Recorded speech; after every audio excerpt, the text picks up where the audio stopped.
All right, everyone. The mic's on. Turn on the mics. Turn on the mics.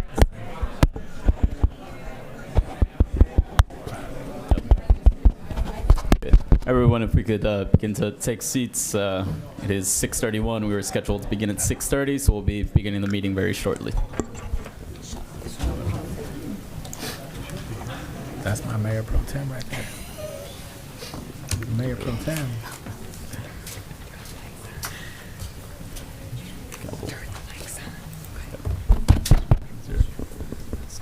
Councilman Clement, is he here? Clement. Yeah.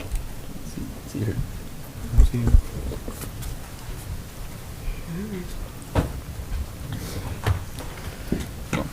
And it's 6:32. So we're start. All right. So good evening, everyone. We will now be calling to order the City of Joliet City Council meeting for today, Tuesday, April 15th, 2025, beginning at 6:30 p.m.-ish. Here in the City Hall Council chambers, presiding is the Mayor Terry Darcy. We'll now begin with roll call. Nope. Invocation. Invocation. Sorry.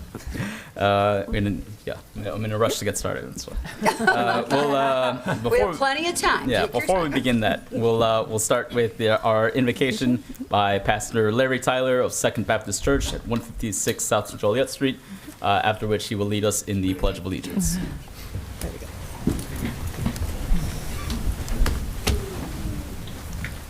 Let us pray. Gracious God, our Father, we thank you for this valued privilege to invite you into these proceedings. We thank you, Lord, for this council. We thank you, Lord, for their dedication and preparation. We thank you, Lord, for the citizens and stakeholders of this great city. And we ask, Lord, for your presence to be in these proceedings, that things can unfold with wisdom, guidance, and that ultimately that our city will be stronger and greater than before. We ask this in our loving name of our Lord and Savior, Jesus Christ. Let everybody say, Amen. Amen. I pledge allegiance to the flag of the United States of America and to the republic for which it stands, one nation, under God, indivisible, with liberty and justice for all.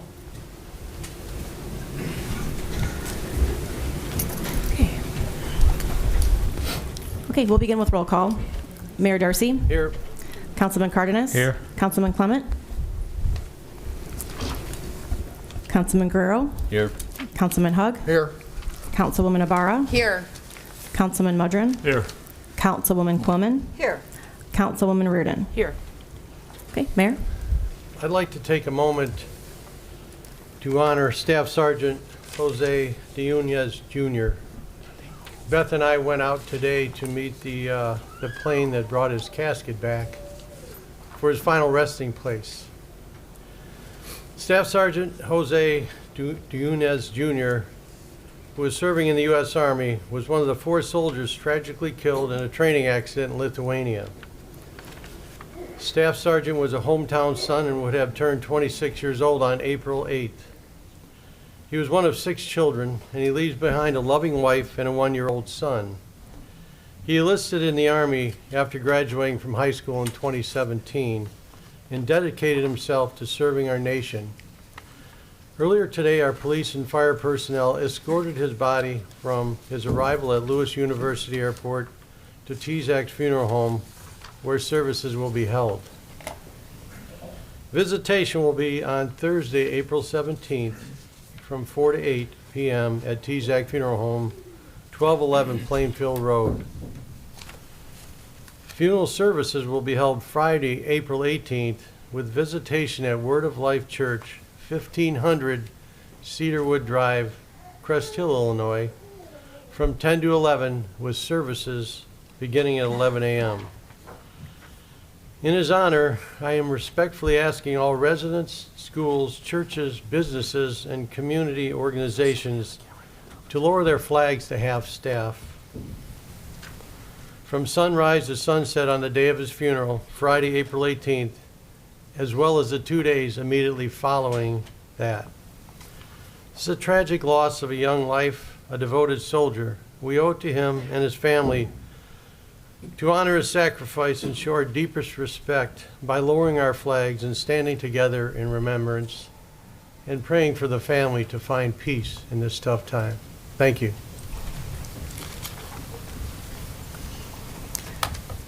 Okay, next we have a proclamation for Arbor Day.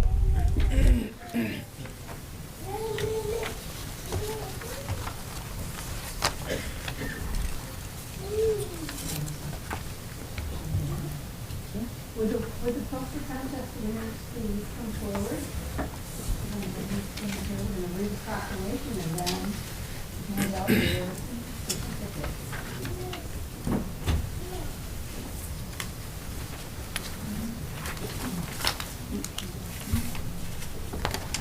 You want to mess with it?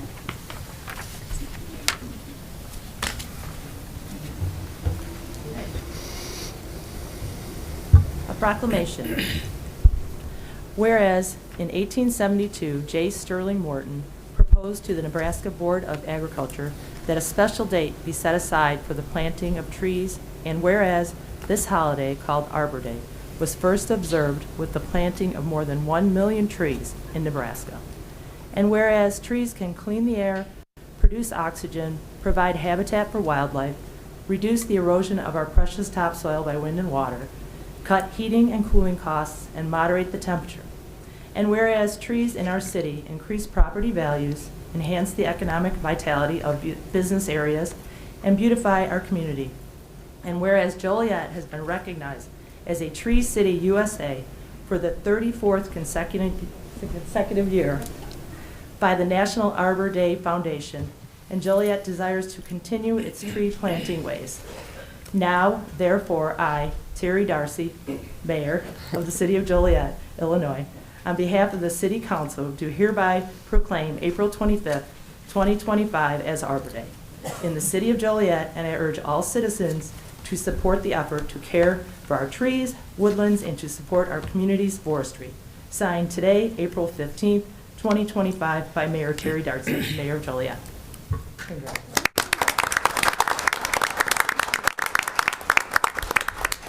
I'll just say a few words. We are going to undertake an inventory of our trees, and we are so excited, our tree advisory board, and I'm sure all the citizens, to know how much you support the care of our trees. It's important to plant them, but it's also important to take care of them because they'll be there for the future, and it will cause fewer problems down the road if they're pruned correctly and taken care of. So we do appreciate that. And it's a great time of year to plant trees. It's estimated 80% of a city's trees are on private property. So citizens should consider planting a tree in the right spot, not under wires, a little bit away from your house, but it's a great time to plant a tree. So now we are going to honor our Arbor Day poster contest winners. They're from Edna Keith School on Washington Street. In 4th Street, in Joliet. And we've been out there already picking a spot to plant a tree. Next Friday will be our celebration. So we're very excited about that. We are so appreciative of Principal Letitia Walton, who agreed to host the celebration this year. You know, teachers have a lot to do. And the fact that a school will take time out and host a celebration is really appreciated. So let's give them their certificates. Okay. First, Annabelle Cordova, honorable mention. She's in 4th grade.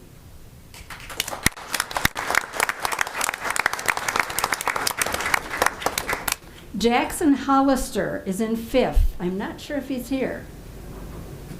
He is not. Anyway, he has now, Nestor Tinoco Rodriguez, his 3rd place, and he is in 2nd grade.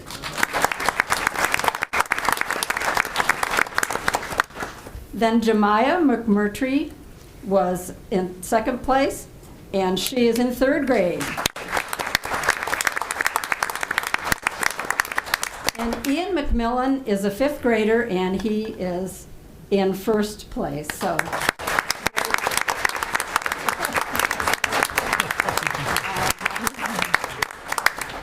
Thank you, kids. We're going to take your picture in front of the city council.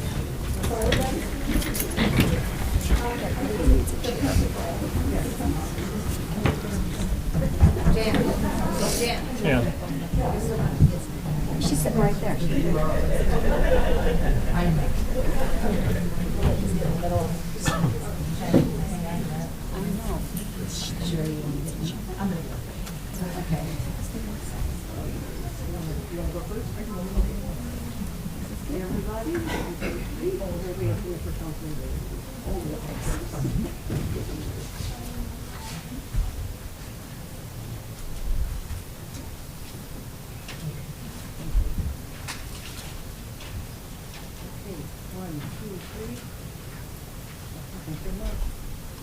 Hold on, there's one.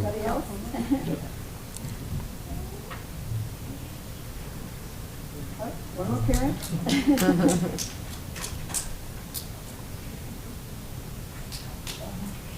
Maybe one more. Thank you so much.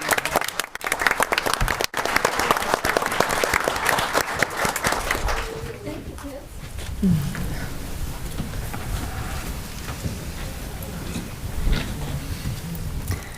Next is a proclamation for Second Baptist Church.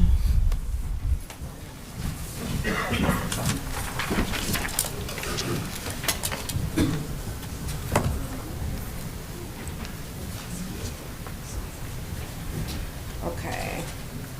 Proclamation. Whereas Second Baptist Church, being among the longest-serving churches in Joliet, will commemorate their 145th anniversary on Sunday, April 27th, focusing forward with unwavering conviction in the call of Christ as they continue to work with community leaders and stakeholders to holistically meet the needs of the people. And whereas Second Baptist was formed by a band of Christian believers meeting in their homes in the year 1880 and now have campus facilities that include a full-size gymnasium and an adjacent two-story building which housed Lambsfold Women's Center until 2008. And whereas the church is privileged to stand on the shoulders of its founding members and those who came before them, including 15 pastors who preserved over more than 11 decades of challenges to continue the original New Testament calling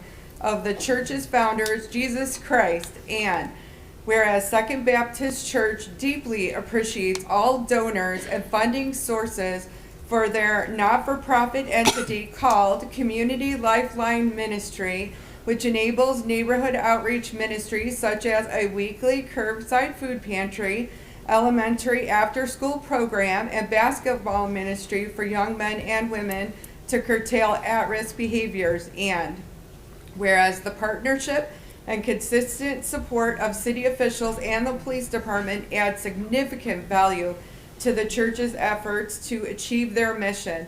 Now therefore I, Terry Darcy, Mayor of Joliet, Illinois, on behalf of the Joliet City Council, do hereby congratulate Second Baptist on their 145th anniversary celebration and years of commitment, and wish them well as they continue with their loving outreach to our community at large. Signed, April 15th, 2025, Mayor Terry Darcy.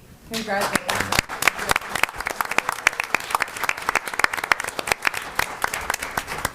On behalf of the entire family of Second Baptist Church and community, we want to thank the City Council.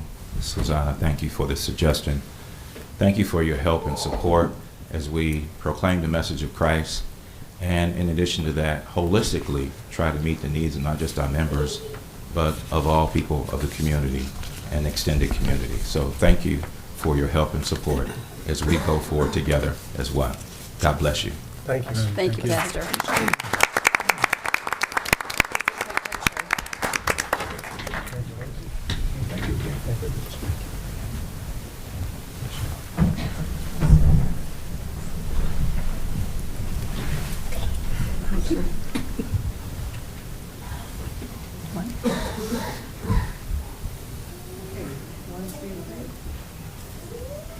What do you mean? One more. Oh. What do you mean?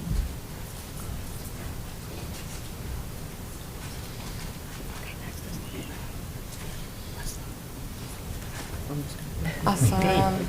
Congratulations.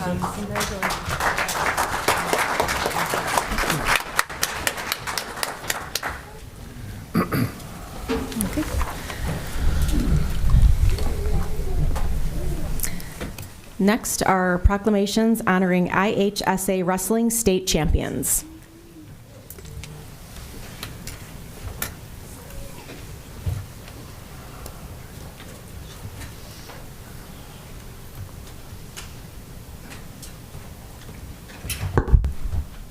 So we are fortunate today to have two Joliet Township wrestlers, one from Joliet Central, one from Joliet West. And if you would come Change the up screen. with coaches, family, the like, we could honor you.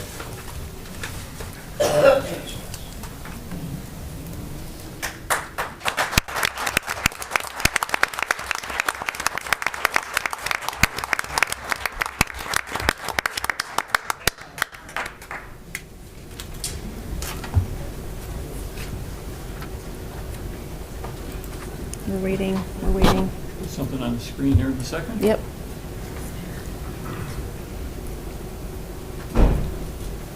Let me see if I can pull it up. It's on the other ones. There it is. There it is. So I have a daughter, Marissa Fears, who was able to get some of these pictures from Joliet Central to provide us for tonight. Wrestling isn't just a sport, it's a will. Everything you've done, every grueling practice, every weight cut, every moment you wanted to quit but didn't, has led to this right now. This isn't just another match. This was for the championship that both of you two came from a very different direction, but ended as a two champs that we, City Council, the City of Joliet, and the surrounding community are very proud of you two.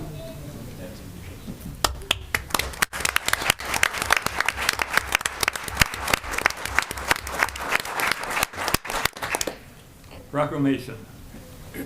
Whereas Carson is a four-time Southwest Prairie Conference champion, two-time Southwest Prairie East Division Most Valuable Wrestler, two-time Illinois High School Association Regional Champ in 2023 and 24, two-time Illinois High School Association Sectional Champ in 23 and 24, four-time Illinois High School Association State Qualifier, 22, 3, 4, and 5.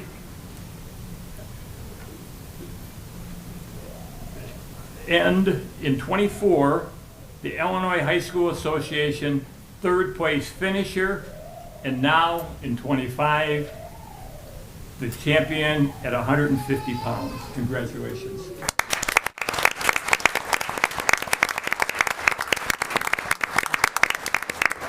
Besides wrestling, whereas Carson Weber is a member of the Winners Club, a club that is comprised of leaders from each team's sports who develop their own mindset and bring it into teammates with a strong emphasis on connecting with each other and the Joliet community.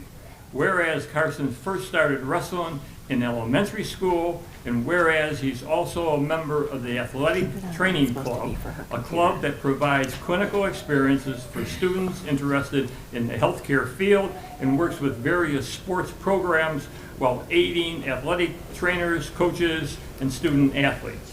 Whereas Carson serves as a runner in the dean's offices, counselor's offices during his free period, and has completed over 100 hours of community service in various disciplines at Joliet West High School. Now therefore, I, Terry Darcy, Mayor of Joliet, Illinois, on behalf of the Joliet City Council, do hereby congratulate Carson Weber on his wrestling victories and volunteer efforts.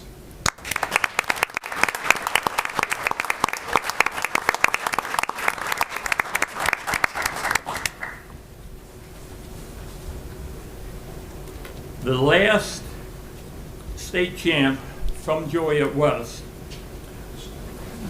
was Todd Sturr. Todd Sturr's father and uncle both spent many years working for the city of Joliet. That was in 1981.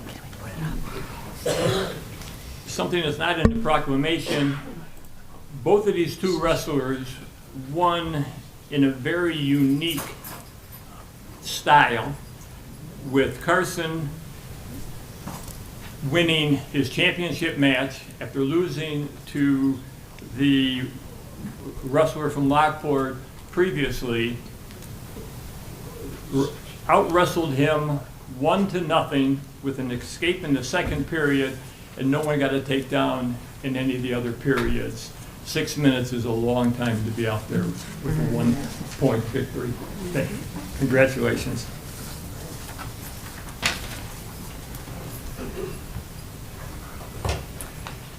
As mentioned, Carson started wrestling in elementary school, I'm assuming 7 or 8 years old.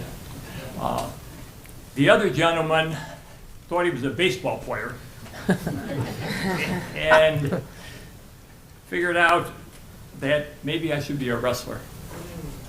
Never wrestled before his freshman year in high school, and has come to the same great result as Carson did. If we could make a change in the video for a second here for everyone who might not have seen this before.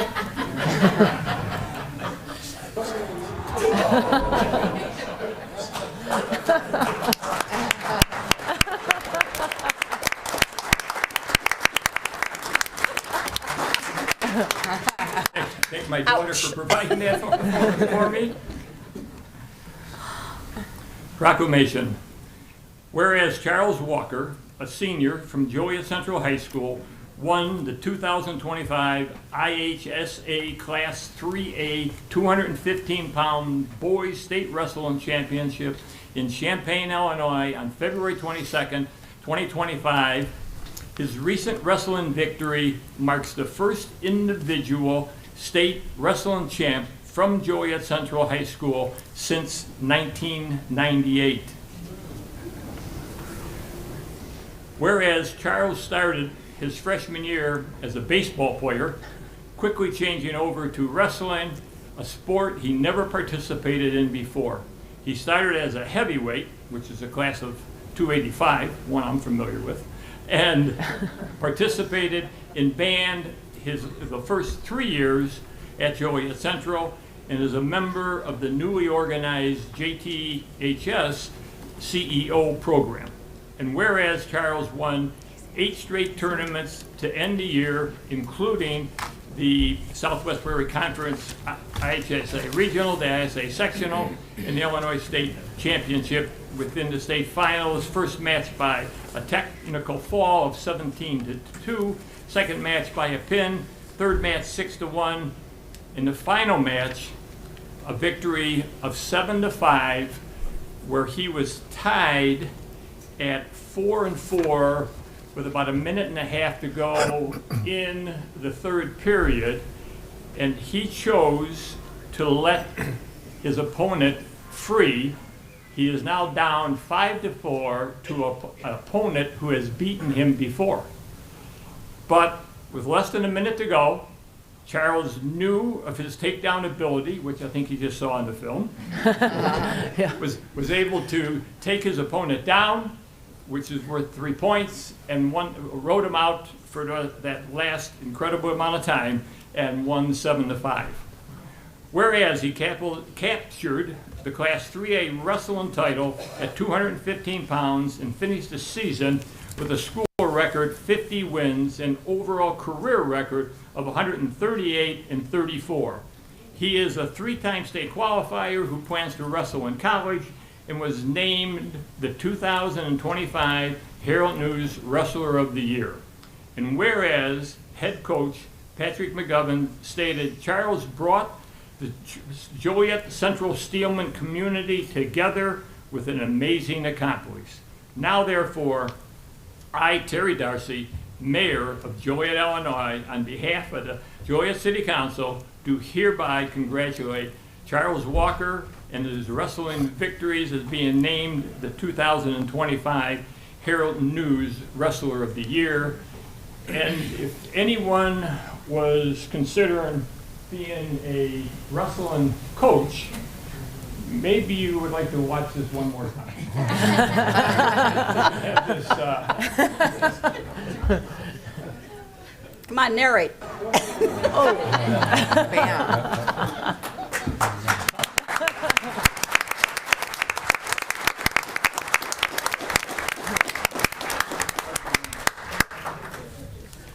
say a few words.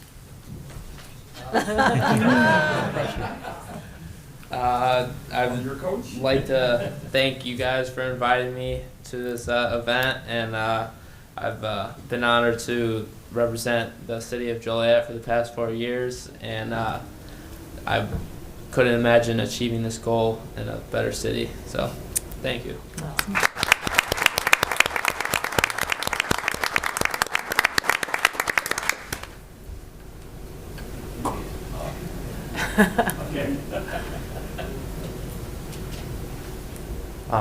I would just like to reiterate Carson's message. We're very thankful to be in the city of Joliet at Joliet West High School and representing Joliet Township on behalf of the city of Joliet. And we want to thank you guys for inviting us to celebrate this accomplishment. And we're Joliet strong. So. Thank you.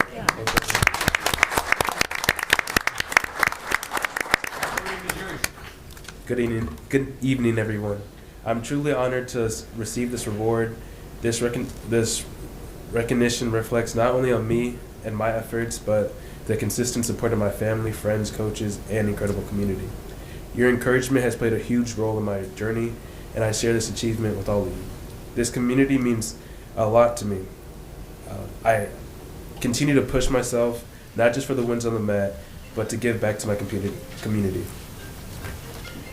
I've got a special shout out for my mom. She's been there for me every step. And thank you so much for this honor. Go steal me.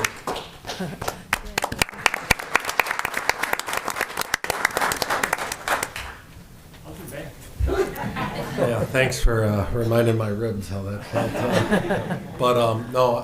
Thank you everyone for the opportunity to be here.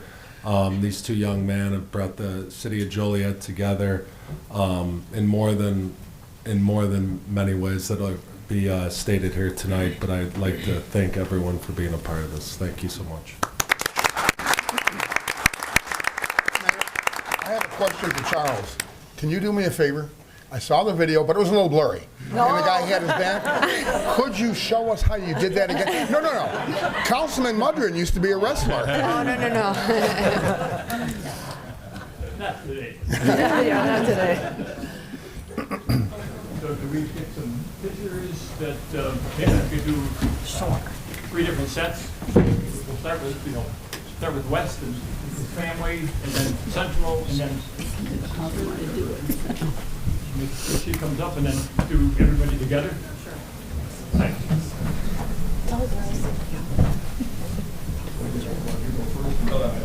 Charles, and then everybody.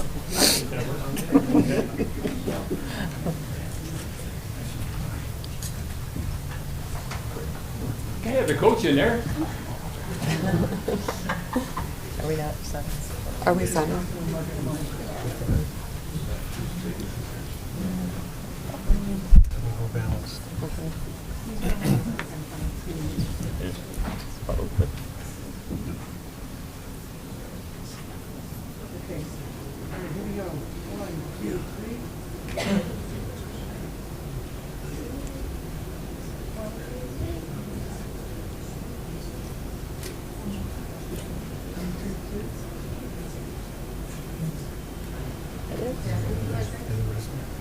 And then take them, and then we'll get them all together. If we could do that. I think so. You can't be in the picture. You weren't in the room. He's hard to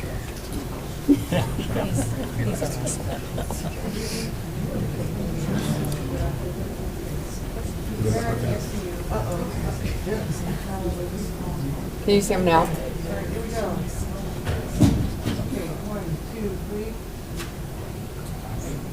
We got a few more behind you.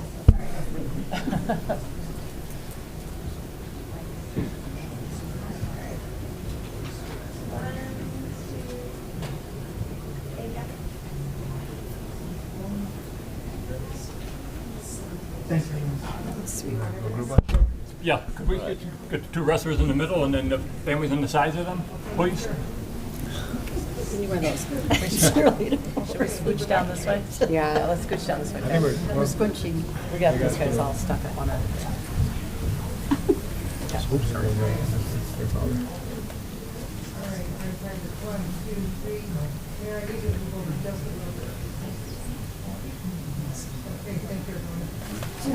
One more thing. This is on YouTube. Right, this is on YouTube? This is for Parker and Helen. And folks, this is on YouTube. You can watch it later. So, thank you. All right.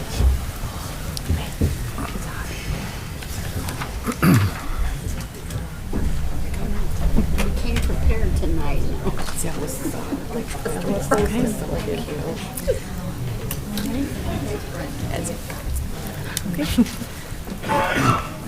Tell them at least to give us a 5-minute shot. Ready? Okay. Good. It's going to cool off now. Good. Maybe. Next is the approval of the agenda. Is there a motion to approve the agenda as written? So moved. Second. It's been motioned and seconded to approve. Councilman Cardenas? Aye. Councilman Clement? Aye. Councilman Guerrero? Aye. Councilman Hug? Aye. Councilwoman Ibarra? Aye. Councilman Mudrin? Aye. Councilwoman Quillman? Aye. Councilwoman Reardon? Aye. Mayor Darcy? Aye. Motion carried. Mayor? Yeah.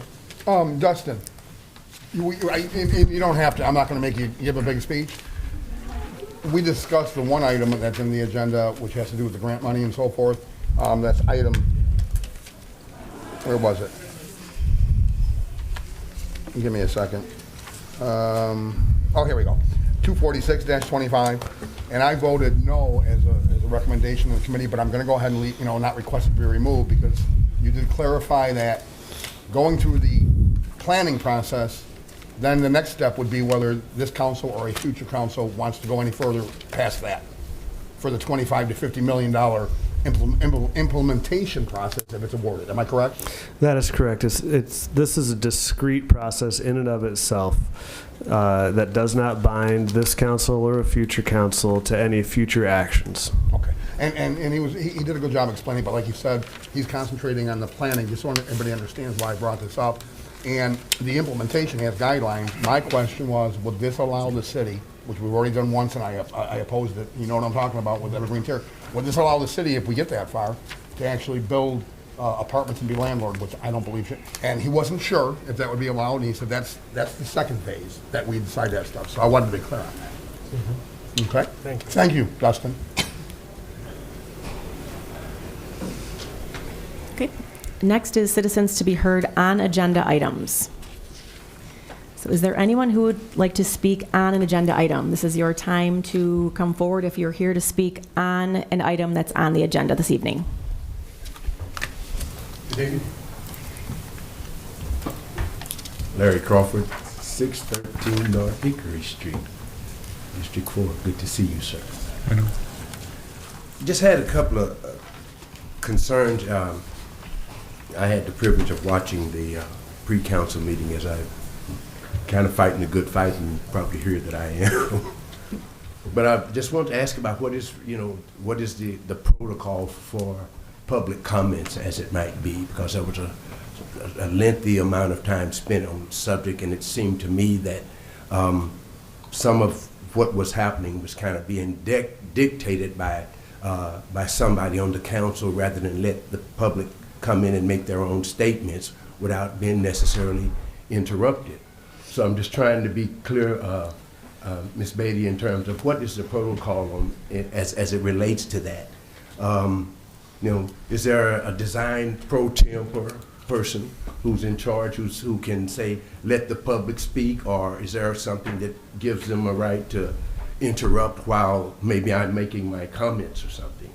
I know that it seems very arbitrary in terms of what some of you may choose to respond to when comments are made by the public, but if you're going to be arbitrary, I think you may need to give somebody like me a little bit more time to even rebut some of your interruptions, as it might be. But if there's a pro tem person, then basically let that person determine, because I couldn't tell whether the pro tem was in charge of the meeting or the lawyers or the city manager, because there was so much interruption coming from, if I can be specific, you, Councilman Hug. So I'm just trying to determine what is the protocol for properly allowing the public to express themselves. I'm concerned that even as a council person, if you've been on the council 20 years, don't let somebody's emotions or their position offend you.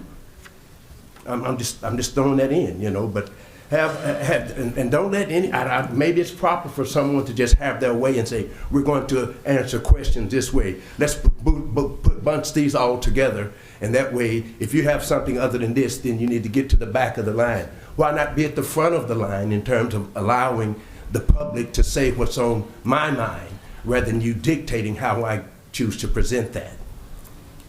It was clear that Councilman Hug, that you stated that you certainly supported the Prairie Landing thing, but it seemed also very apparent to me that you almost like you had your hand up the back of the developer to kind of make sure that he clarified your position in a very subjective manner. And I just don't know if that's what the public forum is about, for you to kind of push that kind of agenda forward.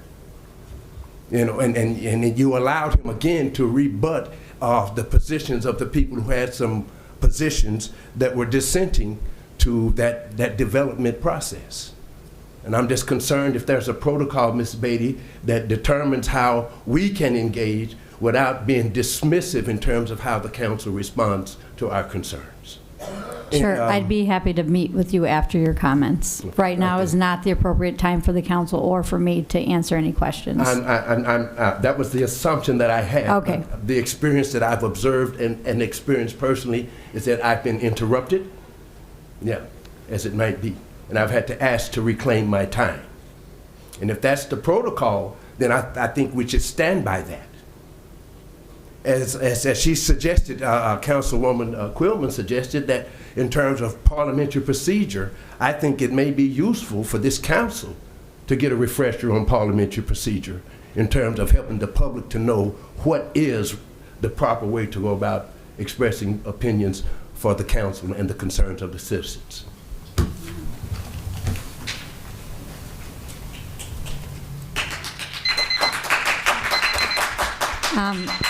Madam Clerk, could you please read the rules of public participation, rules of procedure?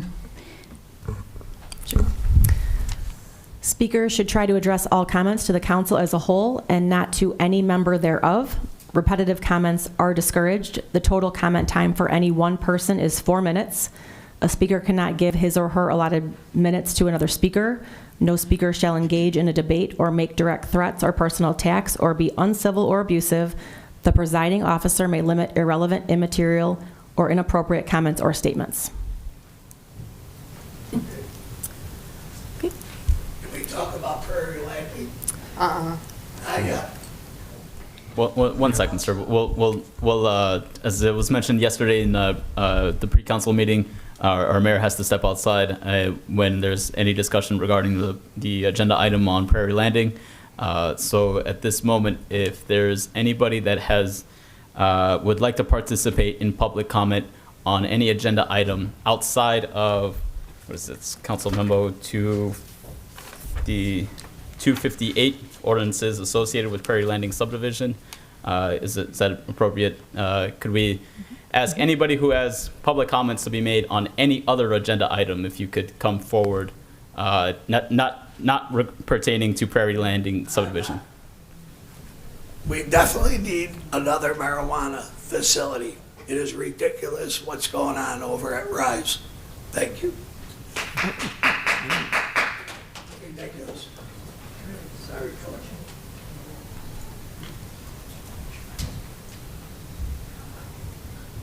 My name is Jack Romansky. First of all, I'd like to thank you for your service to the City Council. I'd also like to thank you for the opportunity to present my views on the opposition to the marijuana dispensary. I came to Joliet in 1971. I lived in the Marycrest Shopping Center, right behind the shopping center, the Marycrest neighborhood. I taught at Dirksen Junior High, which was 1 block south of Jefferson.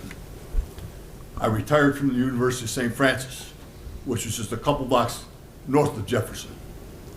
After 40, 50 years of traveling up and down Jefferson, I think I have a pretty good idea as the changes that happened on Jefferson Avenue and the city of Joliet in general. Jefferson Avenue at one time was considered the Golden Mile. I've seen a number of changes where I don't think it holds that same distinction anymore.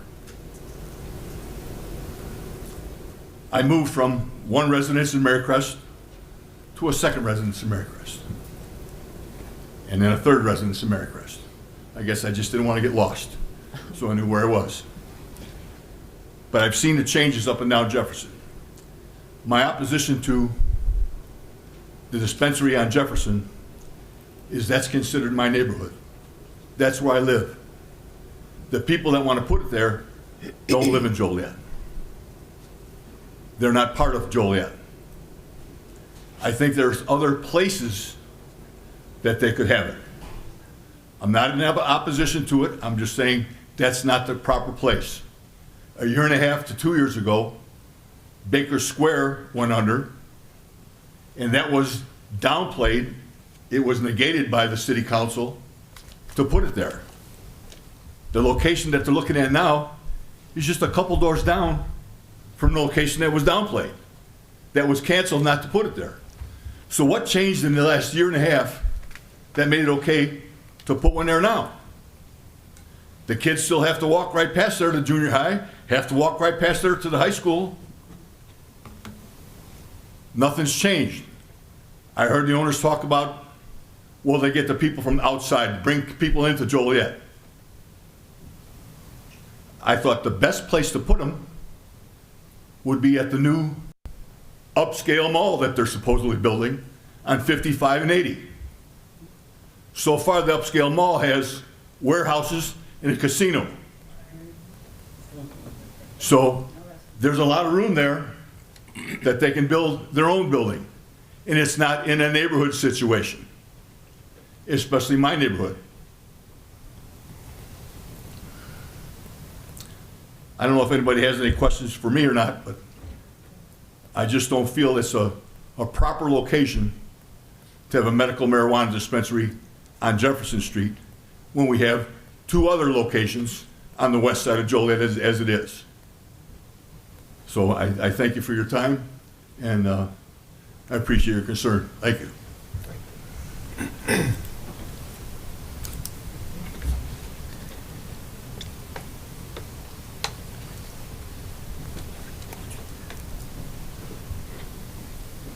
Hi, City Council. My name's Kaylee Matter. I didn't actually know that you guys were talking about a marijuana dispensary today until I was here because I didn't actually plan to come here.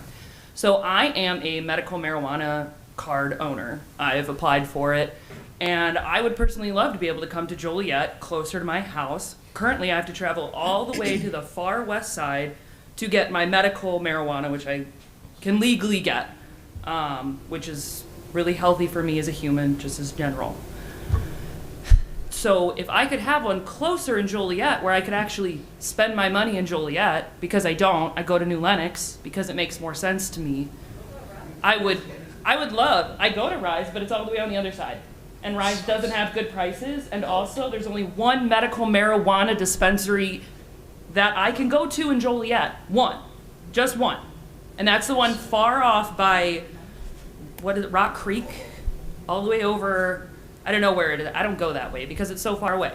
So if I had one by Jefferson, it would be rad to go there. So if you guys did, that'd be cool. I can't argue because it makes good money. Thanks.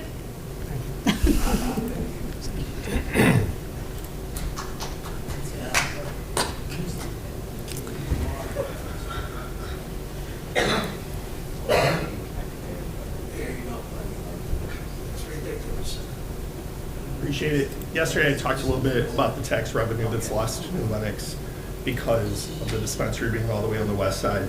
Everybody just goes to New Lenox. Today, I'd like to mention something else.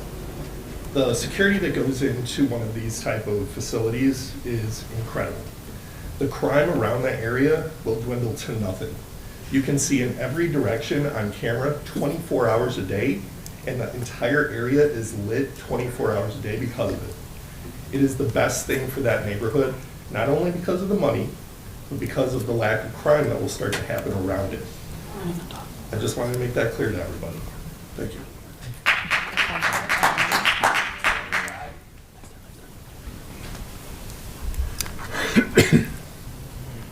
Okay.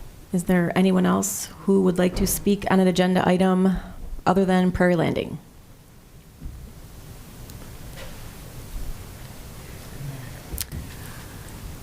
Okay.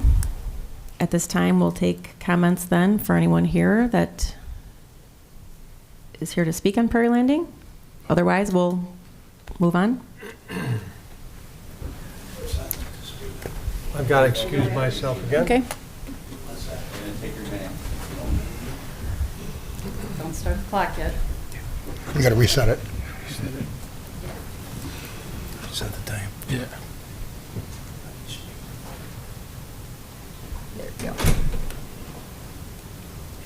Okay. I'm going to speak quick. I'm not even going to go over anything I already talked about because I know it won't matter. But I do want to say at least we got to speak to an engineer last night, which was the first time, and I appreciate that. We got some clarification on what he may do, but I was able to give him a bigger picture and show him some of the flooding, and I won't even say what he responded, like, holy, could not believe the amount of water we got. Okay, so I needed to let him know that as much as we appreciate that tie-in, it needs to go further back. I hooked him up with the neighbor across the street where it comes in. That's the main thing. I hope we can continue to work with Manhard Engineering and that we will have a buy-in from the City of Joliet Engineering in the future, because what he said is you're still going to have to go out there and babysit those drains. I can't walk in that polluted water. I have cancer all over my feet. My son's been raking it out for me for 10 years. He's going to be out of college in another year. We need the City of Joliet to say, okay, that water is coming in off of Will County into Joliet water and sewers. They will come out there for the very first time. When we flooded horribly on April 2nd, they came out and raked out the drains, which we appreciate. Number two, I just want to say all the praise about Arbor Day was real great for the mayor, but the main concerns we're talking about with Picardy is we're losing all our trees, we're losing all our wildlife, we're losing everything that he's being praised for wanting to preserve. So I'm just going to point that out. End story. So we're going to put in another 120 houses, right? And from what we hear, the Heron family farm is also probably under contract. They're going to develop there. We're talking about putting in dispensaries and how safe they are. Have you seen the homeless people around the mall? Panera is gone. TGIF is gone. You can't go to any of those restaurants. Chipotle, Texas Roadhouse, there are homeless people everywhere. Why? How are we going? We don't have enough restaurants. We don't have enough grocery stores. We lost our Dominic's, which was on the corner of Viney Ridge and Essington. We're putting in another 120 houses. We don't have enough grocery stores. And we wanted to go to dinner after last night, everything closed. Not enough restaurants. Let's address maybe building up our mall. Talk about safety. I've never seen so many homeless people. You come off 55 and 30, they're begging all over the place. And I feel sorry for them, but we shouldn't be seeing that. We should be building up the restaurants if we're going to put more houses in, especially if we're going to develop another property. The last thing I just want to say is that we do appreciate you guys, but we want you to hear our voices, okay? Jan, I can't say enough about how much you've done for us. Larry, I know we've had our differences. You also live in Warwick, but you're further away. We just want our mayor, that we now know has a financial interest in this, to hear us. And we don't, first of all, the engineer said yesterday was the very first day they were able to get a hold of whoever owns the heron farm. We heard it's a broker. Who's the broker? Who owns it? We've been digging and digging and digging. I had to call Jennifer Bertino's office. We've filed complaints with Will County, and finally they're saying now they're going to be able to tie in. Why just yesterday? Why are we not told? Why do we still, they're going to, thank God they're going to put some sort of drainage in. And can we just have some input with Manhart and with the City of Joliet engineers when this happens, because we are the ones being the most affected. He said, you're still going to have to go out there and babysit and rake out the drains. We just want to know, you guys have our backs. We're paying really big taxes. Our property values are going to go down, and we're going to lose not only one field, but it sounds like two now, and there goes the neighborhood. So amen to Arbor Day, but how about protecting some of that wildlife? Thank you. Amen.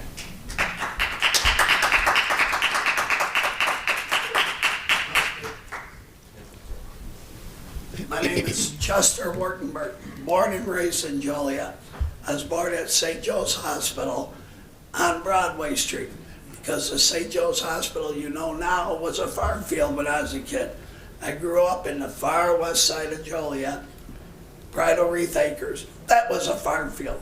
For the last 40 years, I've lived in Glenwood Manor, which was the homestead of the Larkin family, which owned all the property, at least to Essington, I think all the way even into Sherwood off of 59. When I was a kid, where these people that are complaining about this New Prairie neighborhood, I used to trap and hunt raccoons and everything right where their houses are. And for you, instead of being thankful for squatting on somebody else's property for 30 years and not paying taxes, you attack the rightful owner. I don't get any of that stuff. Why? Don't make sense, man. And I know one thing, if I was D.R. Horton, the first trees I would knock down, I know what they would be. And in closing, I'm not going to name the city councilman, but he makes the meetings last way too long.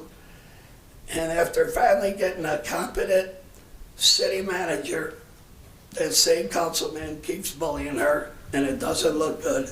Thank you.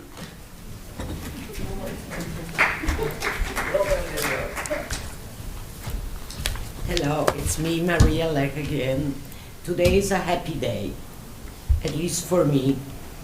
I finally can talk slower and be more like concrete, because for a long time I was fighting for the trees, and I'm keeping over 40 of them.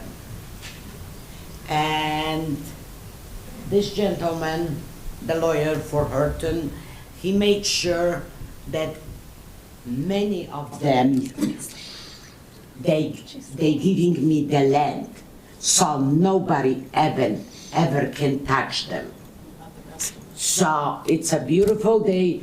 Whoever supported me, thank you so much. You were the first guy that I approached.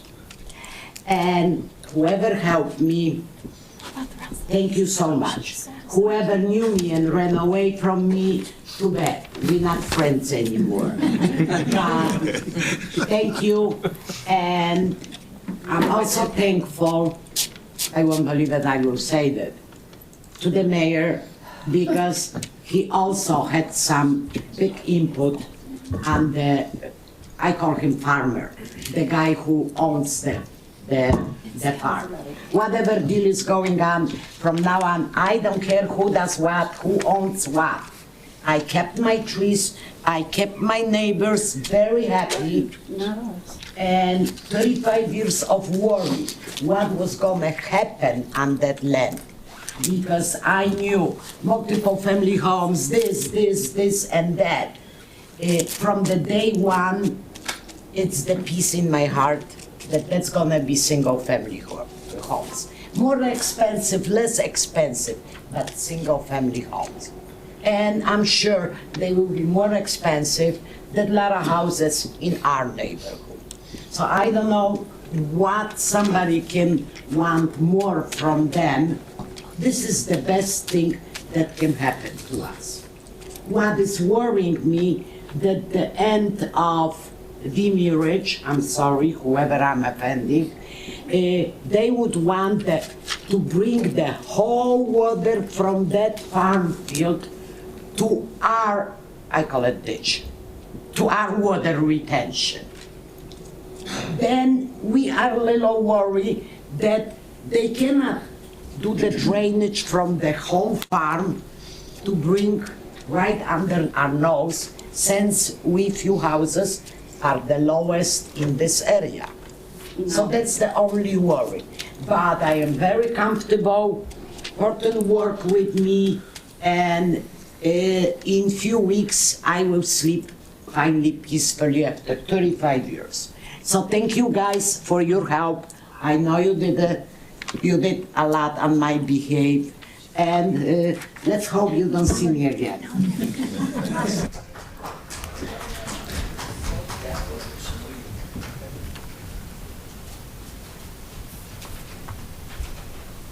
Okay. Are there any further comments? Okay.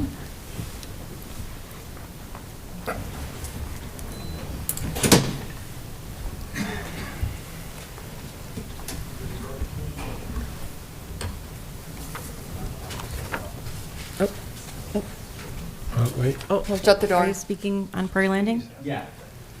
Shut the door. Hold on. Sure. Here, hold on. There's one more. Alan, Santa Cruz, Picardy. I'm happy for her. She's getting her trees, but the rest of the trees, it's Arbor Day. You guys praised Arbor Day, but it sounds hypocritical to me that you guys are getting rid of these trees that have been there for 30 years, and it's only a little piece of land. That being said, the flooding issue, I'm for this development. I just want it to be done right. I did my research on D.R. Horton. I hope they don't just come in and just build fast and then we get flooding issues, because according to the plans, Darcy's gonna get another retention pond, and he's gonna be covered. Hug, you said you're for the development, but of course, because you're gonna have most of your subdivision covered with that, with the retention pond. In ours, we don't have any except for a small little one behind my house and another one behind the shed, the storage unit that he has. So his property is gonna be well covered from flooding, and then we're gonna be just stuck, and hopefully we don't get flooded. That's the only issue I have. Oh, and the school rezoning. I hope my kids are able to stay in Plainfield Central, because I hear that there's talks about them rezoning our area. And I just hope this new development at the Heron, because I know they're gonna develop in Heron, because once they develop Prairie Landing, they have a street going to the Heron Farm. They're also gonna develop that. I hope all that saturated, residents being saturated there does not change my kids' schools, because I like my schools, and that's why I bought my property there. And talking about the dispensary, I mean, the lady said, someone said that they have to go somewhere far away to get their marijuana. Well, how many taxpayers are really for this? I mean, really, how many taxpayers actually go to that dispensary? Are they coming from far away to come to Joliet for the dispensary? How many residents are gonna be affected by, like someone said, homeless and other things? I just feel like you guys should hear us out. And for what I said yesterday, I do apologize. I was a little frustrated and a little hot, but it was only a few of the members that I was speaking about, but not everybody.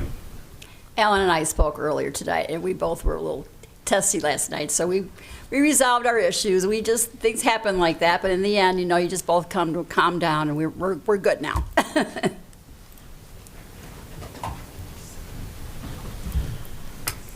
Okay, are there any further comments? I have one more.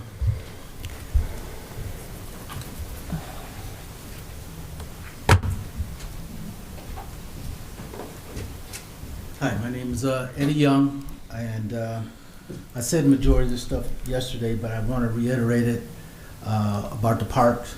And I talked to a guy over there this morning, and they haven't got everything laid out as far as what the parks are going to look like. The going over and crossing into from from Gulfview over into the new subdivision. And I'm trying to get that resolved because that's going to be very important. I do not want that end of that street to become a parking lot for people, outsiders, to be going over to the park. And until they get this situated, that's going to be a point of contention for myself. Like Alan just said, I am for putting in the housing. We just want to make sure it's done right and done with including some of our input, because that's very important.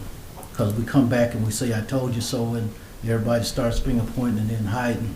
That's not going to do anybody any good. So just want to do it right. Thank you.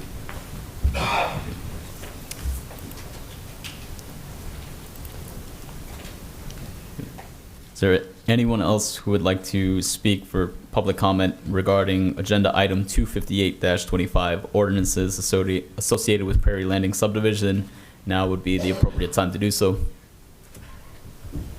Yes.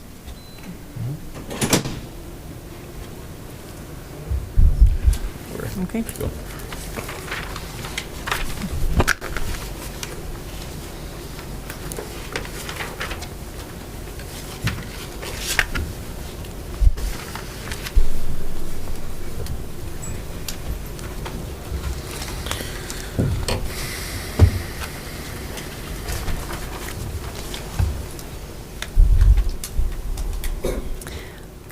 Next is Mayor Pro Tem.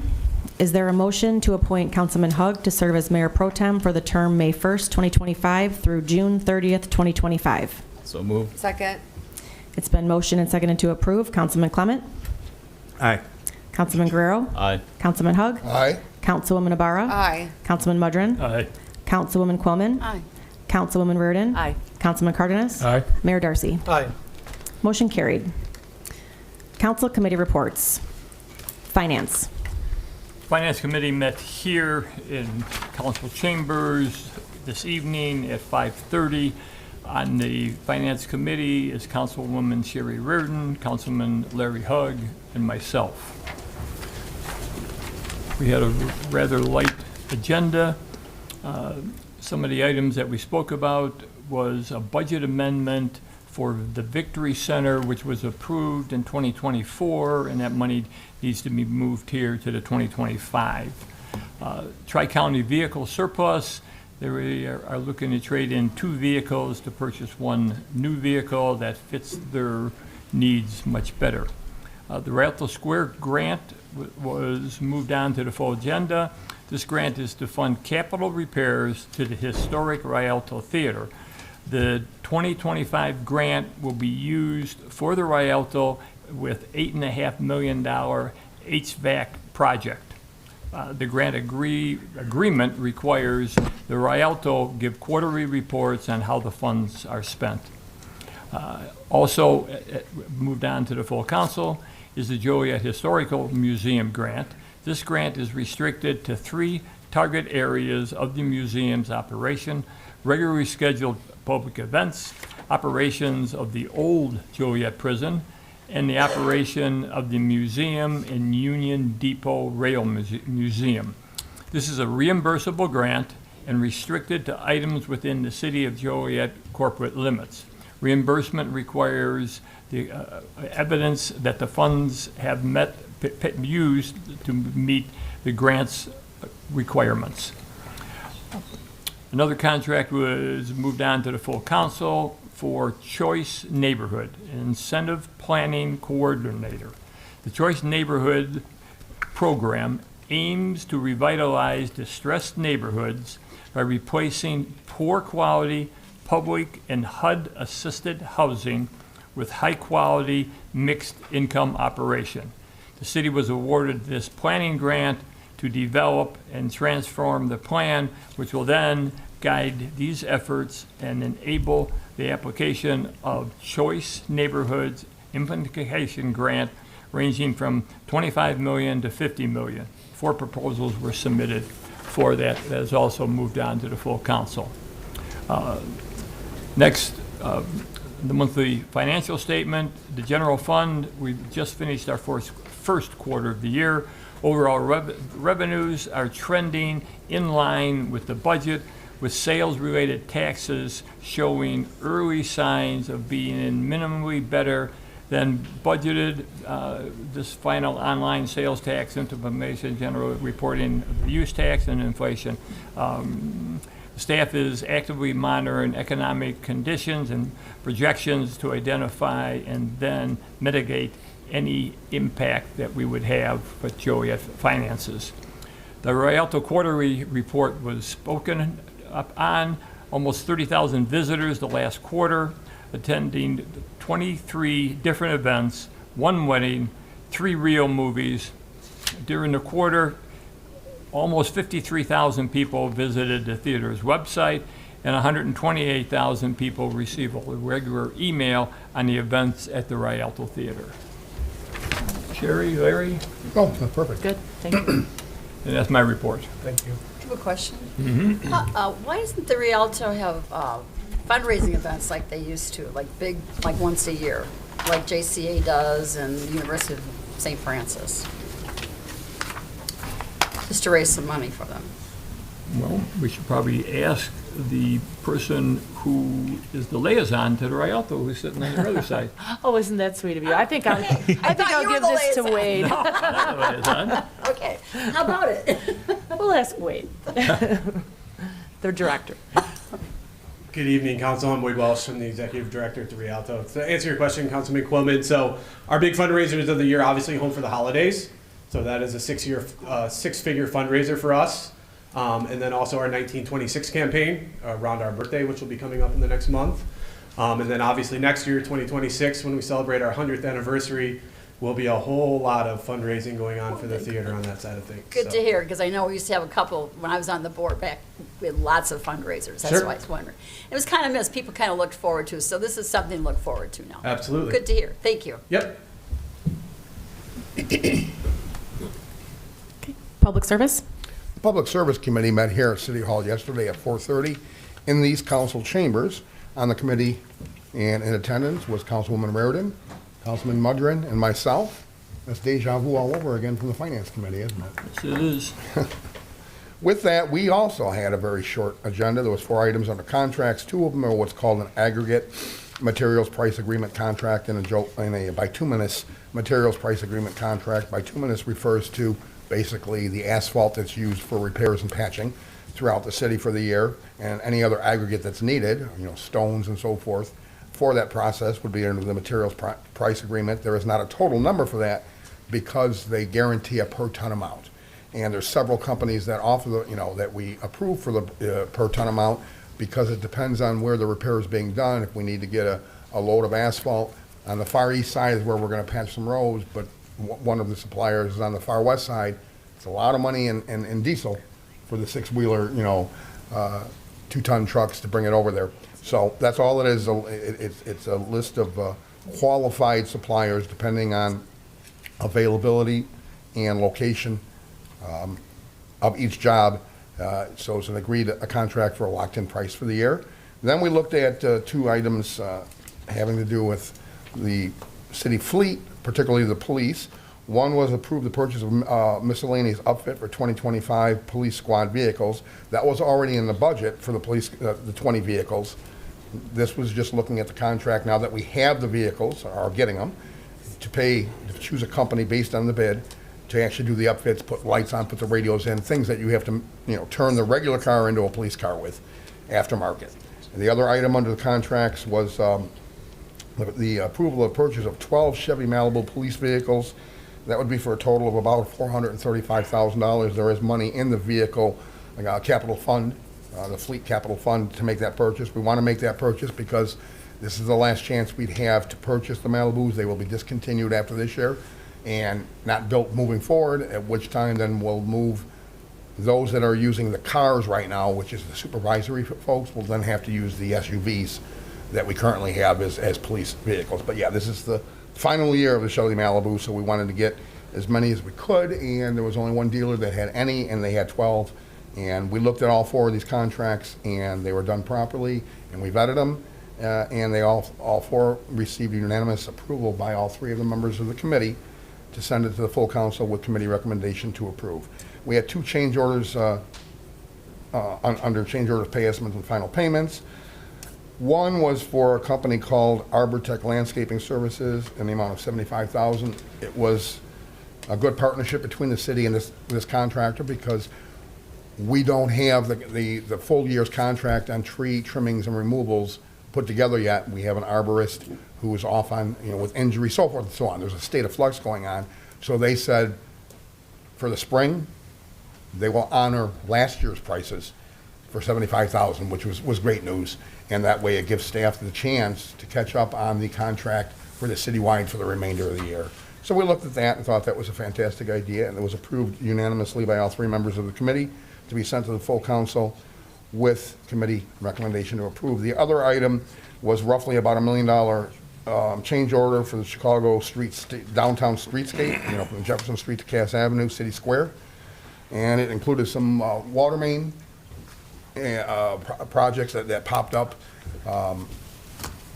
in the course of construction that needed to be repaired, but it also included roughly $600,000 in things that weren't included in the original streetscape.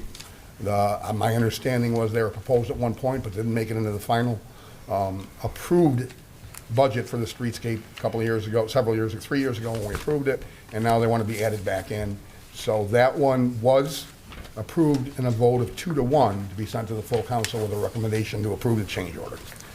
Other than that, we looked at the possibility of an always stop.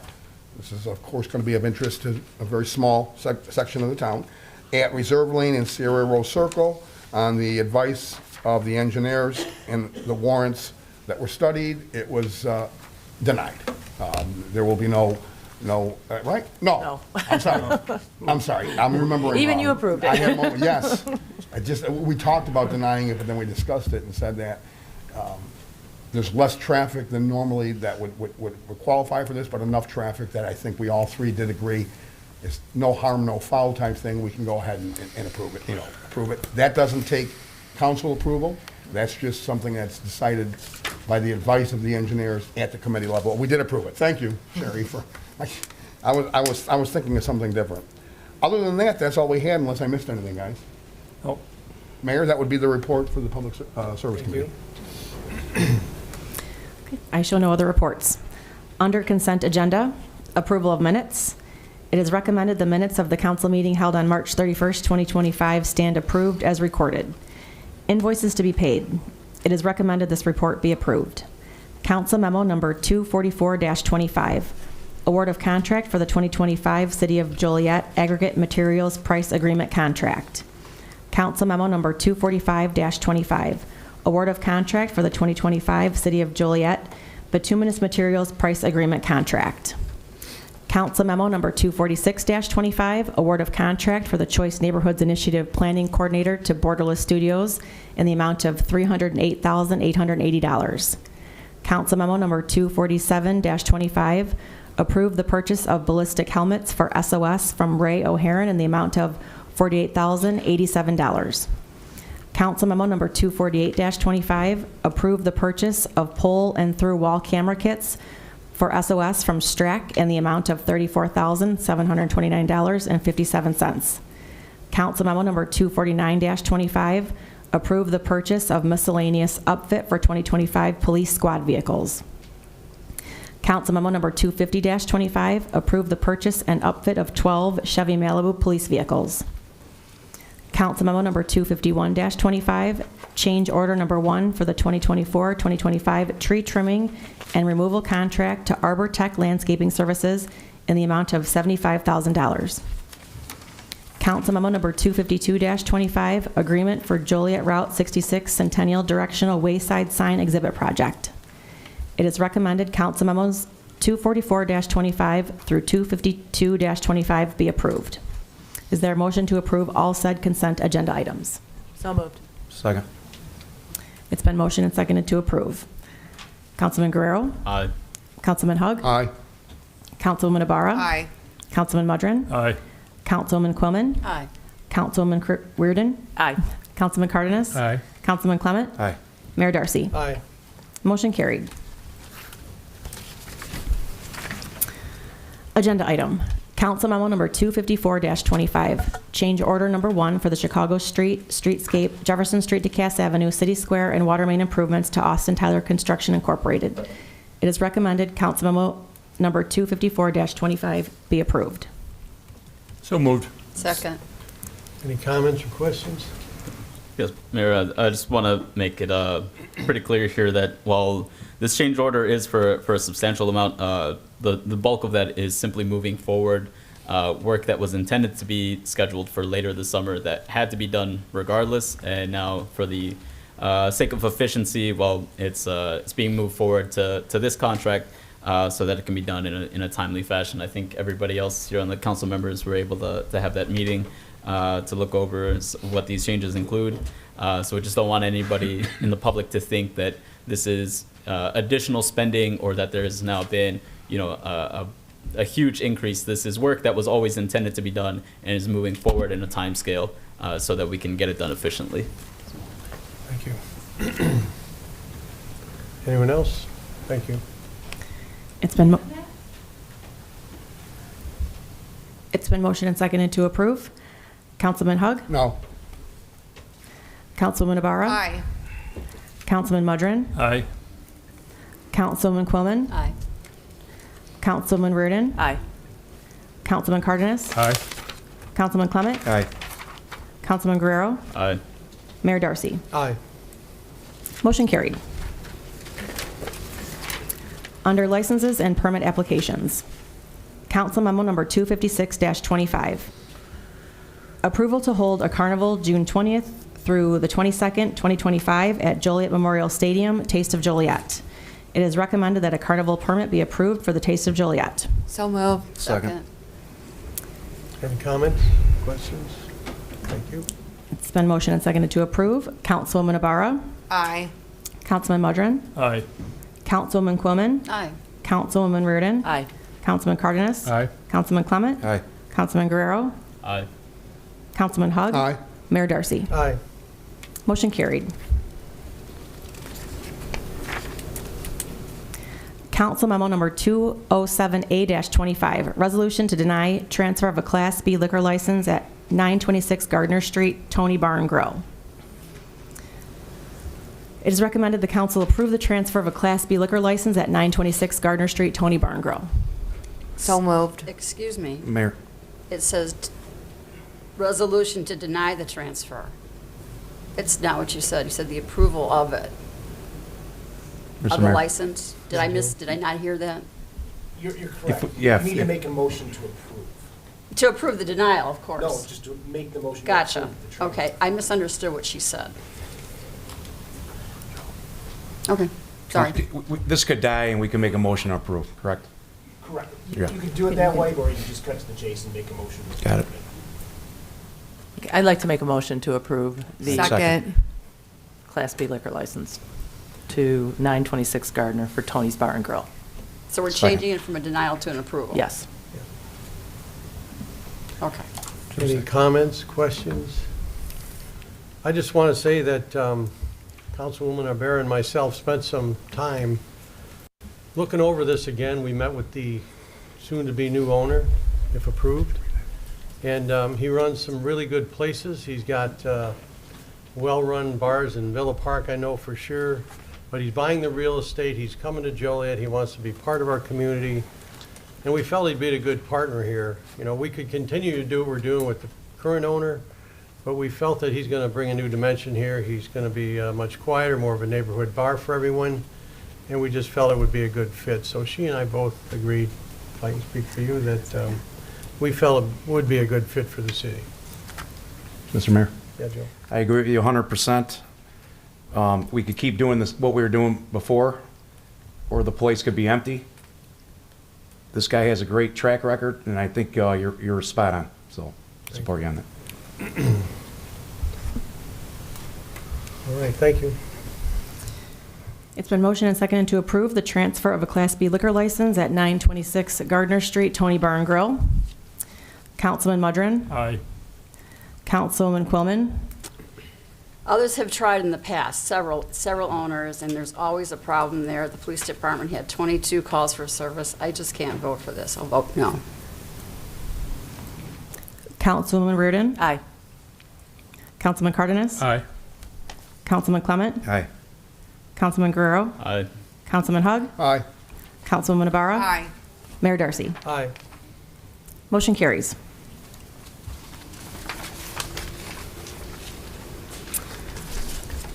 Under ordinances, I will leave again, as we all know.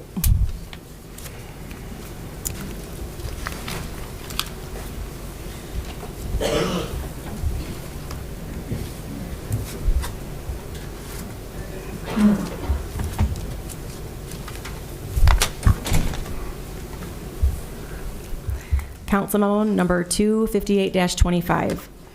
Ordinance associated with Prairie Landing subdivision. This includes an ordinance approving the amended final planned unit development of Prairie Landing subdivision, an ordinance approving the amended recording plat of Prairie Landing subdivision, a planned unit development. It is recommended said ordinances be adopted. So moved. Second.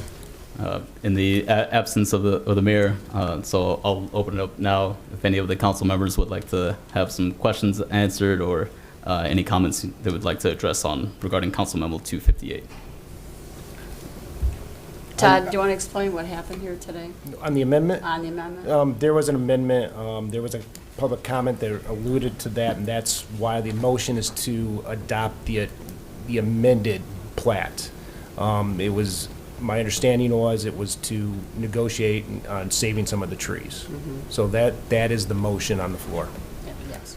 But someone has to make that motion to accept the amended.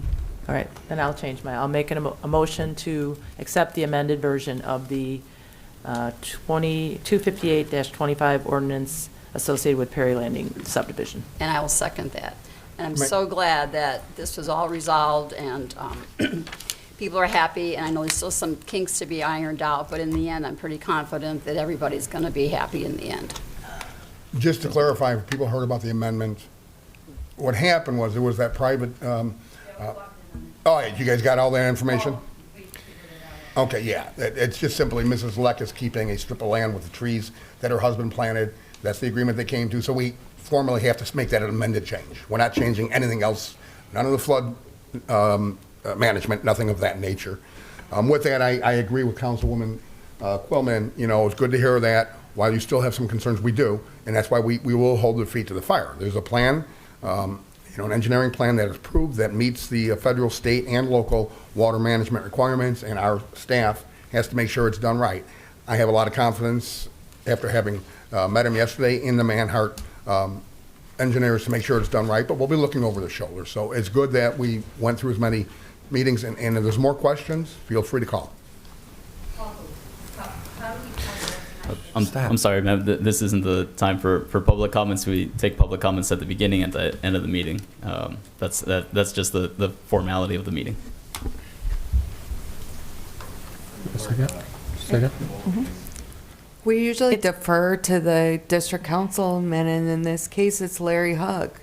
Yes, and, as I said yesterday, but I certainly wanted everybody's questions answered as best as we could in the final hours, too, after having done this. Yeah, this was something that could have been all apartments or 20% apartments, and what everybody that I've talked to since 2015, from all three subdivisions, Picardy and Warwick, which are directly affected and bounded, but even Wexford across the street was no apartments. We want to see single family. Yes, I support this. The boxes have been checked engineering-wise to be done properly. Should there be any tweaking of the, yes, once you get things into real time and the rain comes down when you're building it, you might say, oh, we have to make an adjustment. That can happen on the fly. But right now, their engineering plan completely meets the requirements federal, state, and local. So yes, I am in support of it. Thank you. Thank you for asking. Okay. We have a motion and a second. It's been motioned and seconded to approve. Councilwoman Quillman? Before I vote, I want to, again, thank you from you guys being out here, the engineers and the attorneys and everything, and working all this out with the folks. And I know you're still going to be available. And you can always call me, okay? You want to know who to call? You have my number. I'm going to vote aye. Thank you very much. Councilwoman Reardon? Aye. Councilman Cardenas? Aye. Councilman Clement? Yeah, just real quick. Yeah, I've been up here for 4 years, and I have to say, yesterday was an extremely bizarre meeting. There's a lot of emotions that go on here from the public and on the council. I mean, we've had people from the floor talking out of turn. We've had council members up here that are also talking out of turn. You know, we're trying to keep everything calm here. And there's a lot of emotions that are flying by. You know, this is very important to the people that live there. Extremely important, right? Nobody likes change. Change is tough for a lot of people. But this company here has done everything, I believe. They've had 7 meetings. This might be 8 now. You know, where everybody had a chance to at least to know what was happening. And I know everybody's not going to be happy. One thing I learned here in 4 years is you're not going to make everybody happy, no matter what you do. It's tough up here, and it's tough being there, the resident. You feel like you're not being heard, and you feel like sometimes you're being bullied up here or bullied from there, and it's tough. But I really believe Larry touched on it, a bunch of other council members touched on it. This could have been warehouses. This could have been apartments. This is the best use for this property. And to me, I don't care who owns the property. I don't care how much they're making. It doesn't matter to me. My thing is, let's develop this. Let's make the neighbors happy. Let's try to address the flooding. You know, we addressed the tree issues, so to speak, probably 80%, right? We're going to plant 603 trees. There we go. We're talking from the bench again. We're talking from the floor. We have to come together, try to work together. The homeless issue, everybody's talking about too, that is a social issue. Yes, we could help, but it's a social issue. We have a lot of things going on here in the city. This is just one piece, very important to the people that live there, very important to the developer, very important to the council up here. I don't want to be rambling on, but I just hope we can get along a little better and answer a lot more people's questions.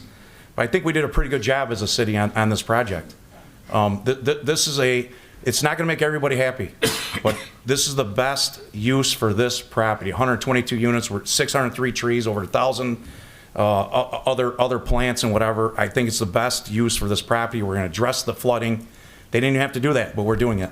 And we're going to continue to address any issues that you guys have to the best of our ability.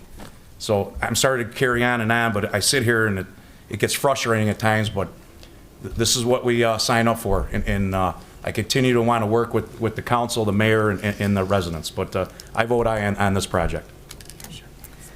Councilman Guerrero? I think it's all been said already, and we definitely are not here to, we're not trying to silence any participation from the public. We do have to follow, decorum and kind of parliamentary procedure, as was mentioned earlier tonight. There's been several meetings on this agenda item in the past already. I think we all have this at our seats here, beginning back in November of last year. We're now in April of 2025, and there's been many developments that have been brought to this council before, placed on the agenda, and I hear the frustrations of residents all the time. But I think given this circumstance, it's been said already that the flooding issues, if nothing is developed on this land, that flooding will continue. Then it returns back to, we're back at square one. And so within the constraints of what our local ordinances are, what our zoning regulations are, the developer has met all of those conditions. They've been satisfied. We're definitely going to be keeping D.R. Horton under close watch. There's a lot of eyes on this project.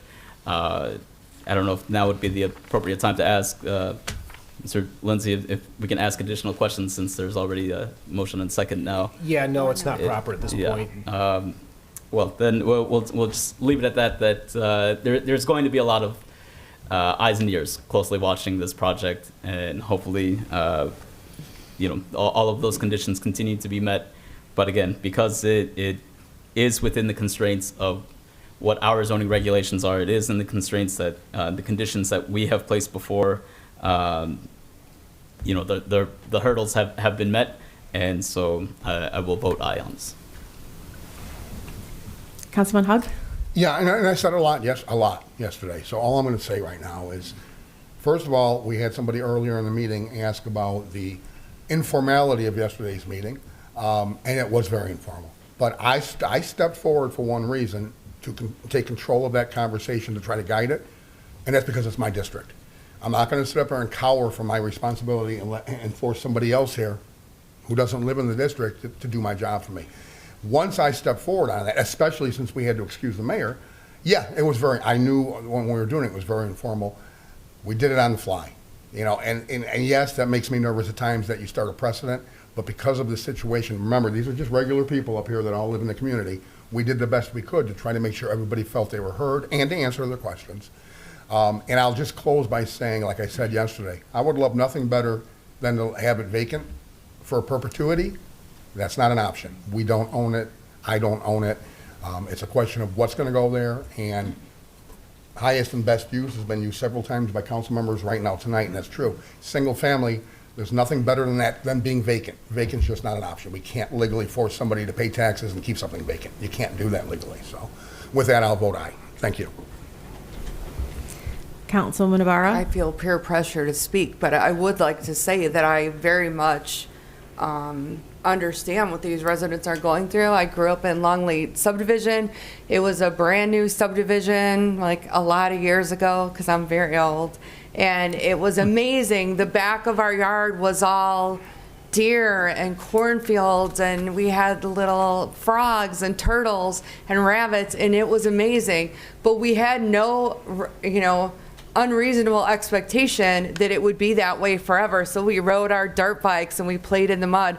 It was a lot of fun. We could see all the way down to the Wonderlick Mansion. There was really no houses in between, and that's a very far distance.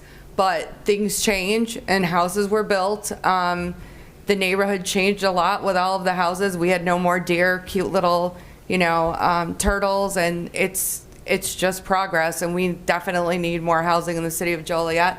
So I do completely empathize with what you're going through, but my vote is aye. Councilman Mudrin? Aye. Motion carried.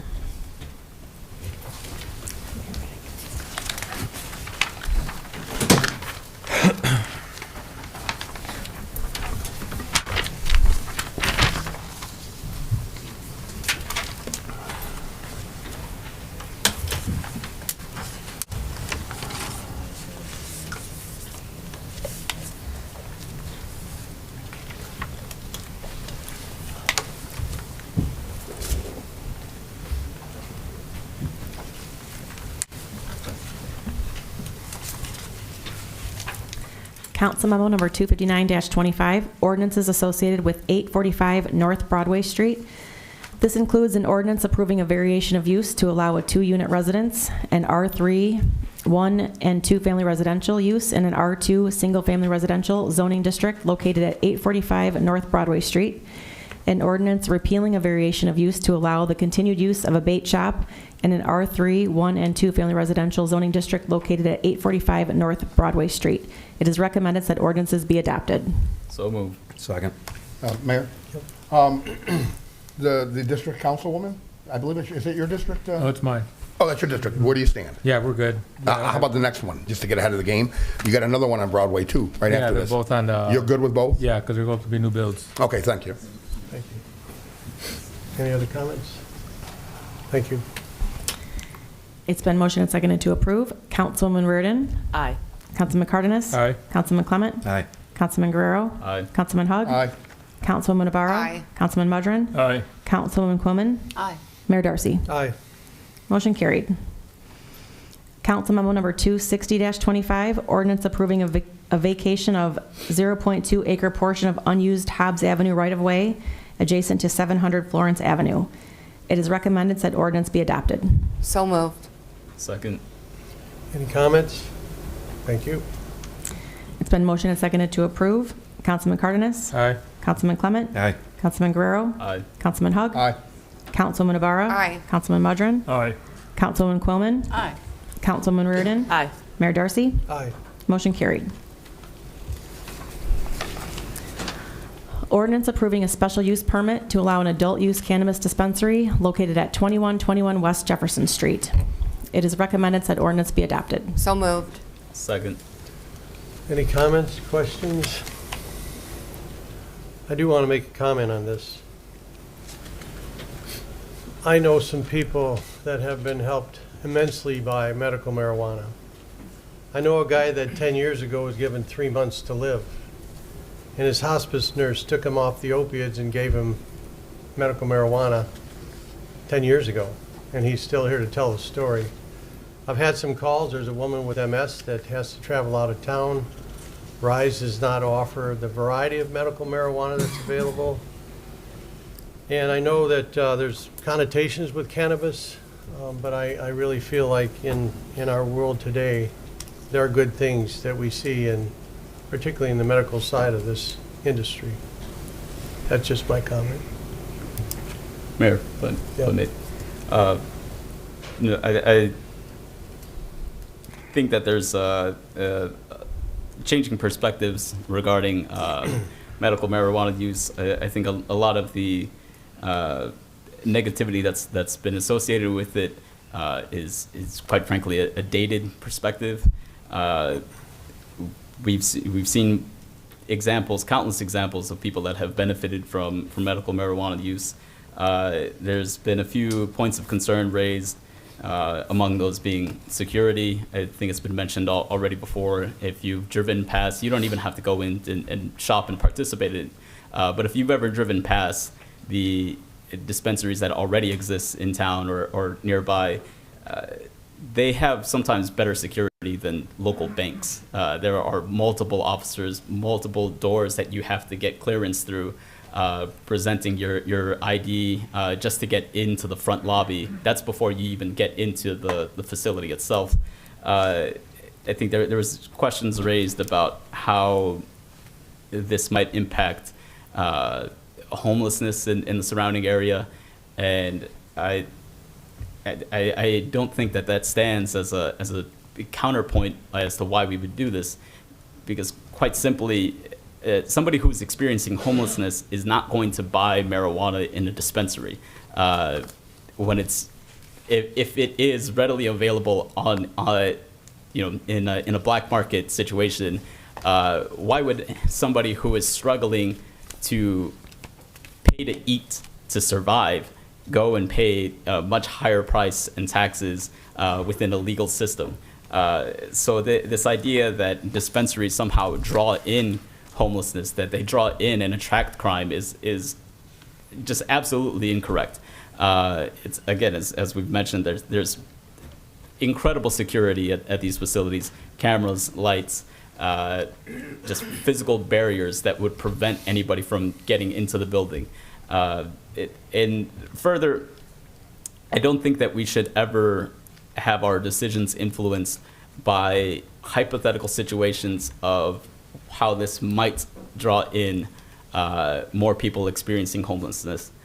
First and foremost, we have to remember that these are people. These are human beings who are experiencing very difficult circumstances in life, and that they should still be treated with dignity. So we shouldn't be making significant decisions about the economic development of our city because we are afraid that possibly, quite possibly, we might see somebody who is homeless on our daily commute.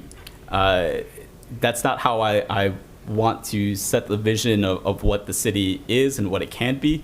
The idea that I might have to be forced to deal with the terrible circumstance of seeing someone panhandle on the street corner as I drive through town is not enough to prevent me from making a significant decision about our city's development.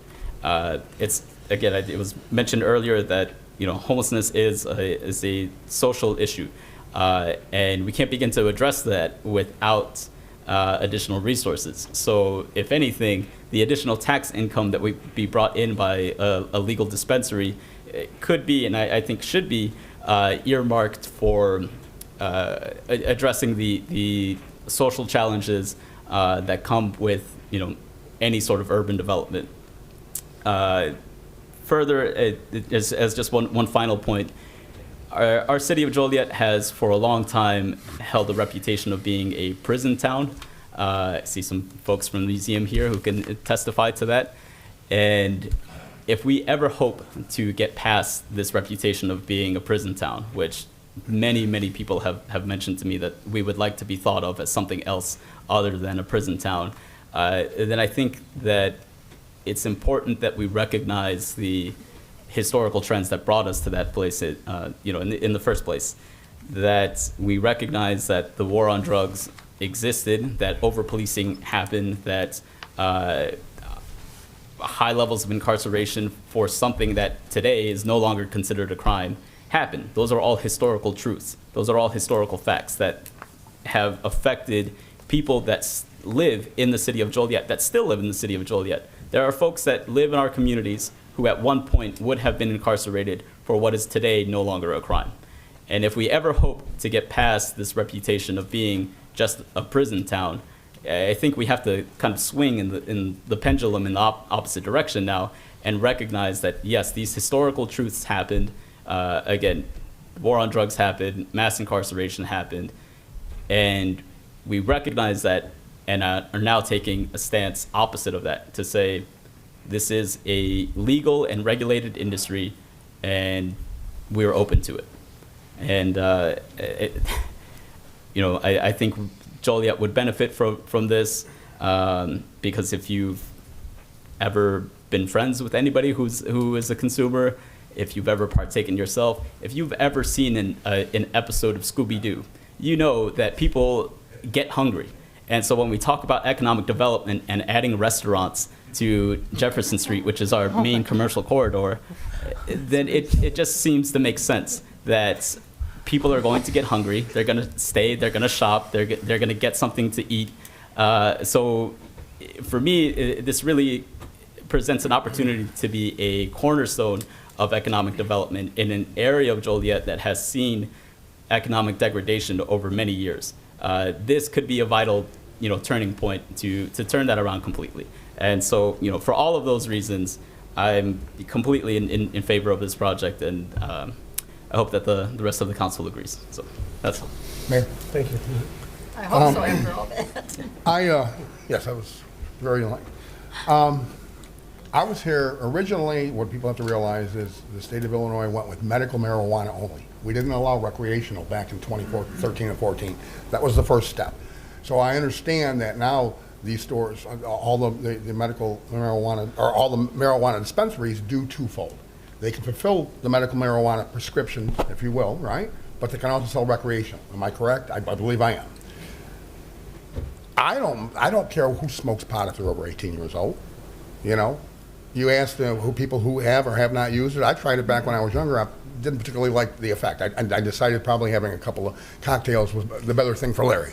But I've tried it. People should have a choice. I have consistently voted no on the retail sale of recreational marijuana because I believe the state statute is critically flawed, imperfect, and unfair.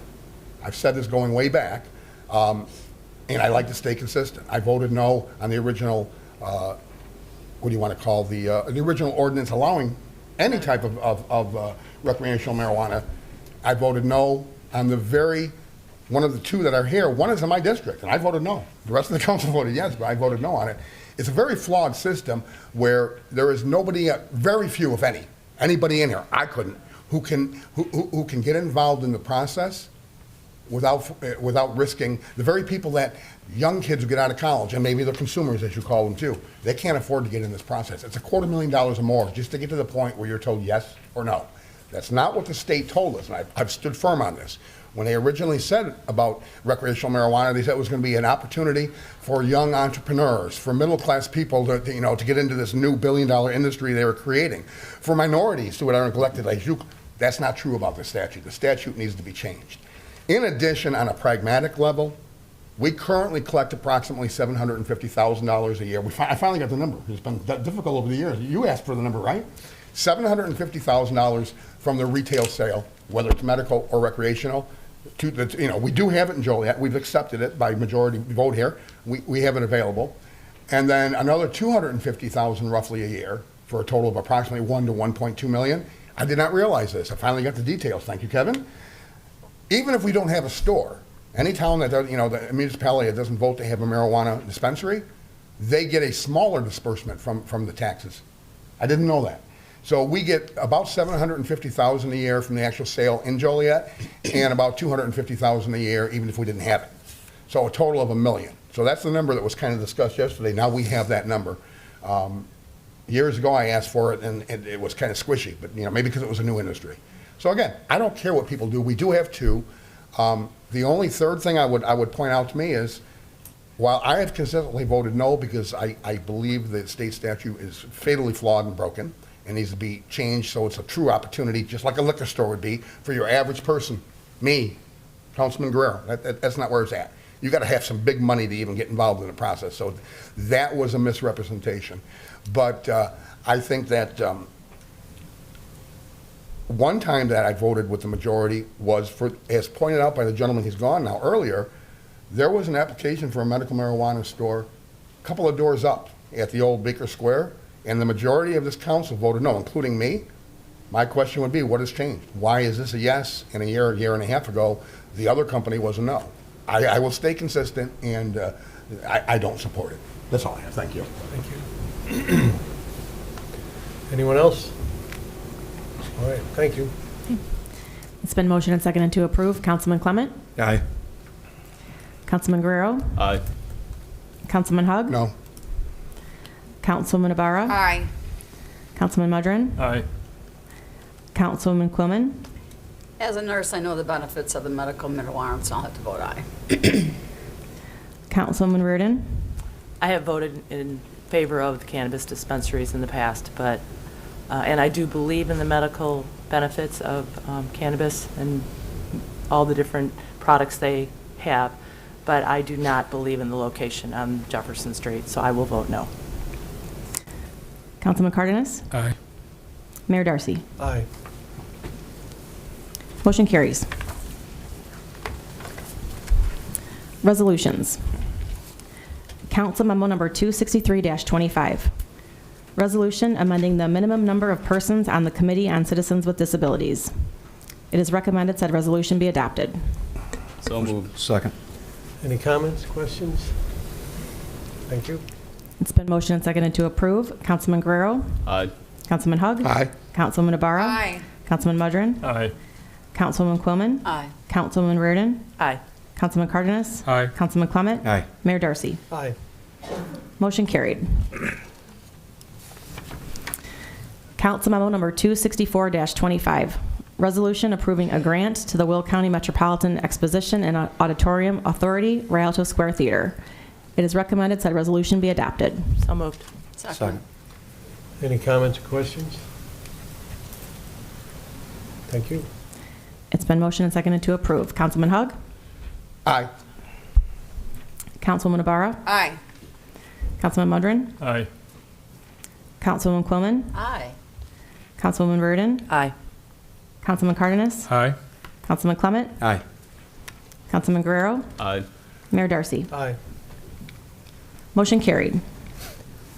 Council Memo Number 265-25, resolution approving a grant to the Joliet Area Historical Museum. It is recommended said resolution be adopted. So moved. Second. Any comments or questions? Thank you. It's been motioned and seconded to approve. Councilwoman Ibarra? Aye. Councilman Mudrin? Aye. Councilwoman Quillman? Aye. Councilwoman Reardon? Aye. Councilman Cardenas? Aye. Councilman Clement? Just real quick, hopefully moving forward, can we try to bury the hatchet with some of those folks over there that I guess have been banned. Maybe we can work on that, but I support you guys. I vote aye. Councilman Guerrero? Aye. Councilman Hug? No. Mayor Darcy? Aye.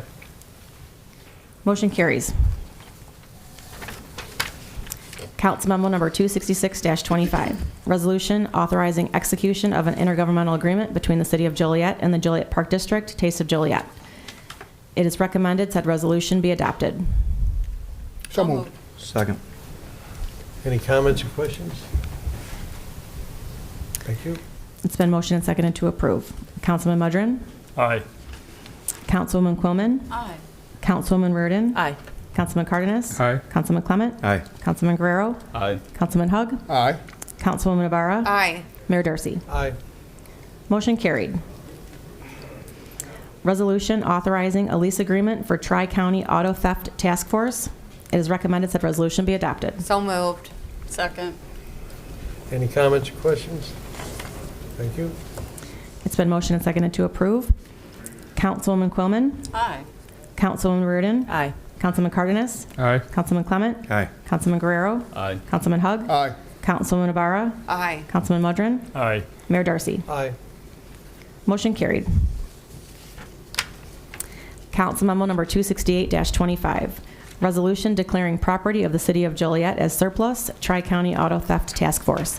It is recommended said resolution be adopted. So moved. Second. Any comments, questions?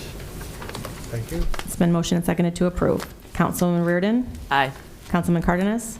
Aye. Councilman Clement? Aye. Councilman Guerrero? Aye. Councilman Hug? Aye. Councilwoman Navarra? Aye. Councilman Mudrin? Aye. Councilwoman Quillman? Aye. Mayor Darcy? Aye. Motion carried. Next is the city manager's report.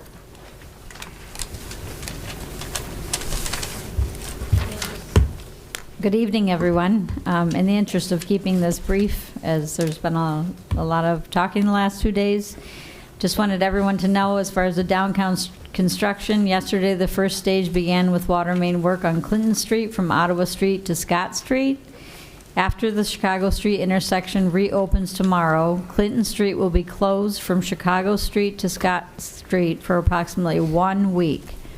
This block will remain open to local traffic only for exit from the Scott Street parking deck and access to the private parking lot north of Clinton Street. No through traffic will be permitted. We appreciate residents' continued patience and cooperation as improvements move forward. The mayor and I recently attended the City Center Partnership video premiere of our downtown businesses. It was well attended and a wonderful showcase of our businesses.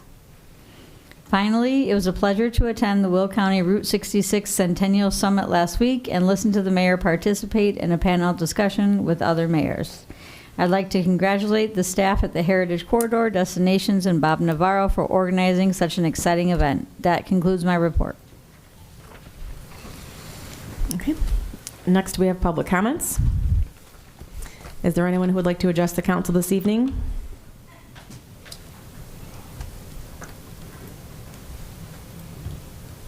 Hello, Council. My name is Diane Matter, and I reside at 1316 New Lenox Road. I'd like to discuss the concerns of residents living near the proposed Love's Truck Stop. The Herald newspaper recently published an article by Jan Quillman outlining strategies for enhancing Joliet safety.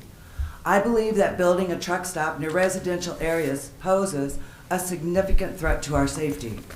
Federal guidelines recommend that truck stops be built 1,000 feet away from residential areas, and the Will County Land Use Department proposes 2,640 feet, or a 10-minute walk from residential areas.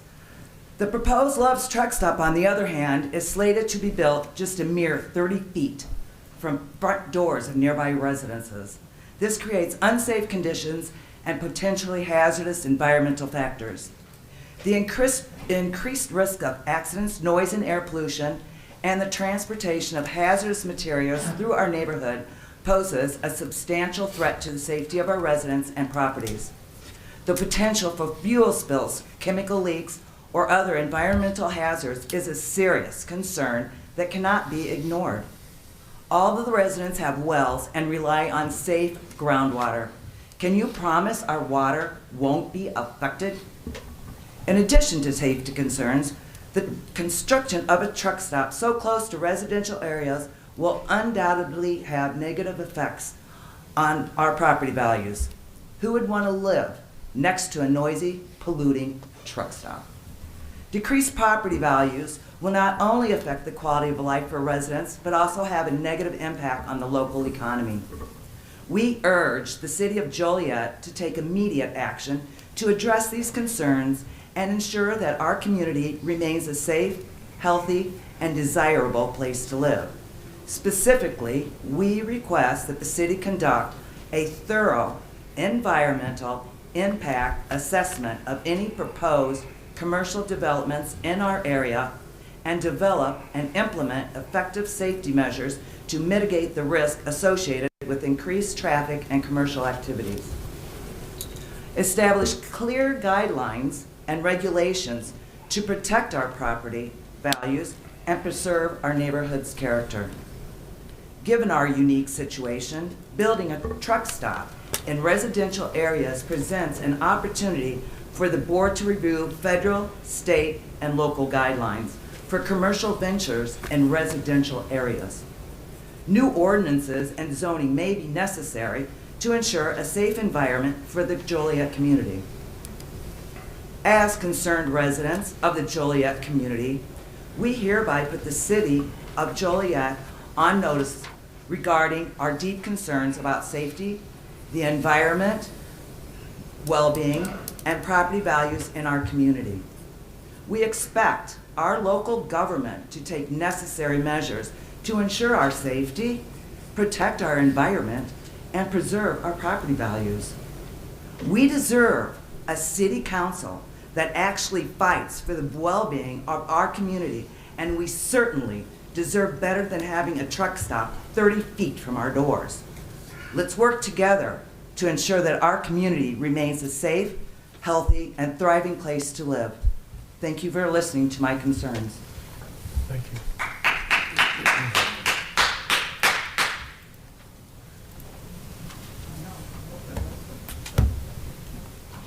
Is there anyone else who would like to address the council this evening?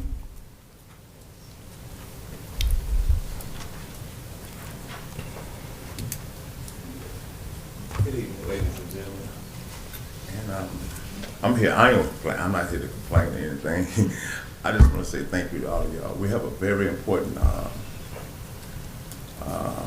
celebration Saturday morning for the kids. These are just not any kids. These are homeless kids that they were speaking of, from Morning Star, from Daybreak, and from Guardian Angels. And a lot of you guys on the panel participated and contributed to making this happen. I'm so proud of y'all. Thank y'all for being there for us, man. It means so much to us. And we have 2 hours to do it. So I want to see some of y'all faces there. From 9 to 11. We're going to make those kids smile. We got some robot cars and V cars and money and Bunny. Wow, Bunny is still up to grab. We got everything else. I only had 2 weeks to do it.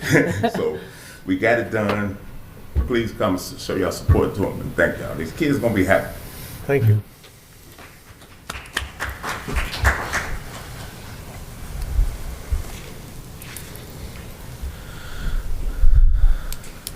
Sure, touch the mic. Good evening, everyone. So I'm here for something a little different. I did my research, and I know that you are my district council. I wanted to pronounce your name accurately. Arbor. Suzanne Ibarra, yeah. Ibarra. That's okay. Okay, I answered sorry for anything. butchering it. Susie Q. Oh, Susanna. Susanna. Thank you. So in doing my research, the reason why I'm here is I reside on the east side of Joliet. I have owned the property for the last 23 years on Richard Street. I'm on the old Richard Street. And since the construction of the new highway has begun, I have a sinkhole that is growing in my backyard. And I'm scared now. And I say that because I have come to the City of Joliet, the neighborhood services 3 times, and I kind of get a different answer each time. I've been led to the sewer and water on Washington Street. I have gone there twice, and then they led me over to the city council building to see if it was a septic tank or something. So I don't know what to do. And so I did my research, and I know that you're in my district, and that's why I'm here. But I've learned a lot tonight, okay? Just in doing my research. I don't want to get on everyone's nerves, but I don't want to disappear either. I don't want to walk into my backyard and where's Waldo, because I've gone under. But I have noticed it. It's now, not only is it deep, but it is stretching out in depth. And I don't know what to do. So I don't know. I read the rules. I don't know if you can answer me here, but if anybody is willing to give me any type of direction, because I keep getting the spin around. Thank you. Thank you. Thank you. Okay. Council members, I can wanna cut into also your- help. Dustin and Sean are currently working on it, so they can, after the meeting, you can talk to them. Maybe they can give you a full answer. Okay. Thank you. What was your name, please? That's right. Yeah. My name is Natasha Nelson. Natasha, Nice thank to meet you. And what's your address? 704 Richard Street. Okay, thank you. It's the old Richard Street, not the one that's getting a new construction. Okay, Okay? thank you. All right, thanks.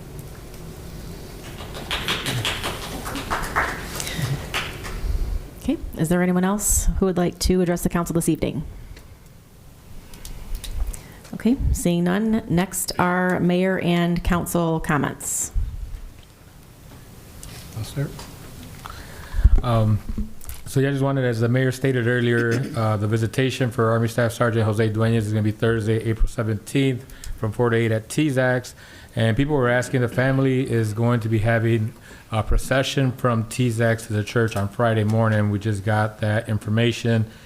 I got the turn-by-turn details, but I will have so we can probably publish it tomorrow morning on our social media page, maybe make a press release with the information, because they are going to be leaving from TZAC's and coming down, passing, his family wanted to pass by his high school and then by his childhood home back to the church.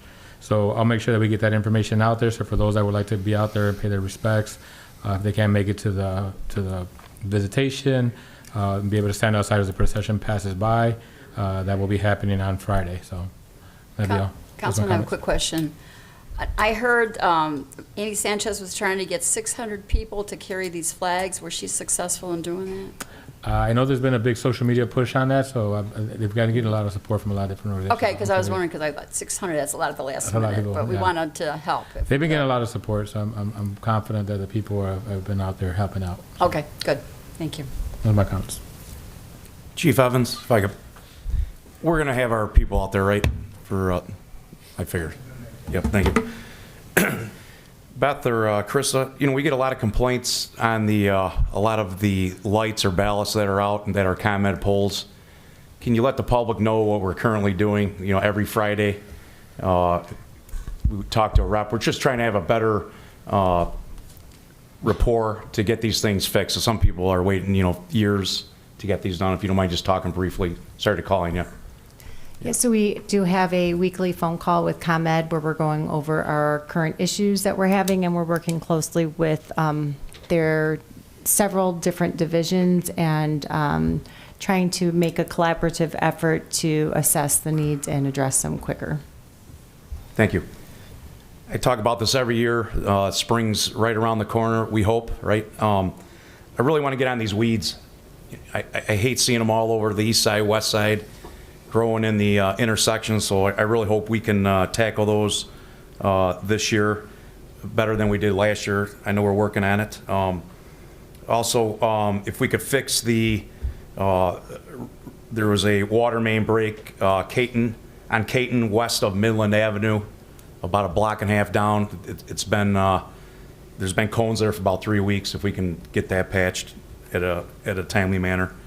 Also, I want to bring up bids. I've had contractors that have called me, and it's like trying to get a contractor at least a chance to bid on some issues here at the city. They say it's like Fort Knox. Nobody calls them back. So I would like to see from paper that we use to the pens to the vehicles that we use, tires to oil to brakes to everything. let's let other people get, if we can, at least have an opportunity to bid on issues here to keep our prices down. It almost seems like it's easier just to keep going to the same vendor, because that's what we did for the last 50 years. So I'd like to see us just open that up, Beth, and make sure that everybody has a shot at least giving a bid. So, thank you. And now, the end is near, so I face the final curtain. Okay, Frank, let's go.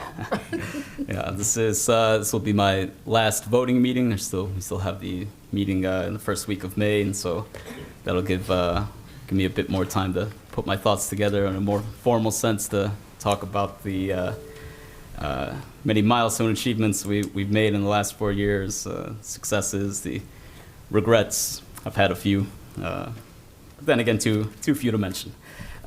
So I just want to thank my colleagues here on the council, and I want to thank everybody who showed up tonight. As I mentioned, this will be my last voting meeting, and what a meeting it was. I think we started here at 6:30. We're now past 8:30, so quite a bit that was on this agenda. But I think it's been a fantastic example of coordination of what can happen when different conflicting interests come together. We saw this with regarding subdivision, that there's been there was some tension there, that things were worked out. We saw it on a few other agenda items here, and just in the last 4 years, agenda items that have been contested, and somehow or another we seem to come to a conclusion, come to an agreement. And so, like I said, I'll have much more composed and formal remarks for our next meeting, but I just want to thank everybody who's been a part of this journey so far, and everybody that's sitting in the audience, everybody that's watching at home. Look, Mom, I'm on TV. So. Thank you. All right. First, I miss the old days when we had not for final action, and then we had happy stuff. But we did change that. Now that we've had our third dispensary, and it's not just medical. I want people to understand that. We certainly understand that it's retail, recreational as well. Most communities that I've researched, not all, but most have done this. I think we got to, as a council, start looking at what we're going to cap it at. Do we want 3, 10, 100, 1,000? What do we want? It was mentioned earlier by Councilman Guerrero that, prison city. Mm-hmm. While medical marijuana is a great thing and the personal use for recreation is fine, we don't want to become the pot capital to either prison city. So I think as a council, staff, Beth, we need to look into exploring if we're going to put a cap on how many we have, like we do on other things, like, the gaming. We did a moratorium on the gaming parlors because we didn't want to have too many of those. So let's look into that and see. It's my suggestion.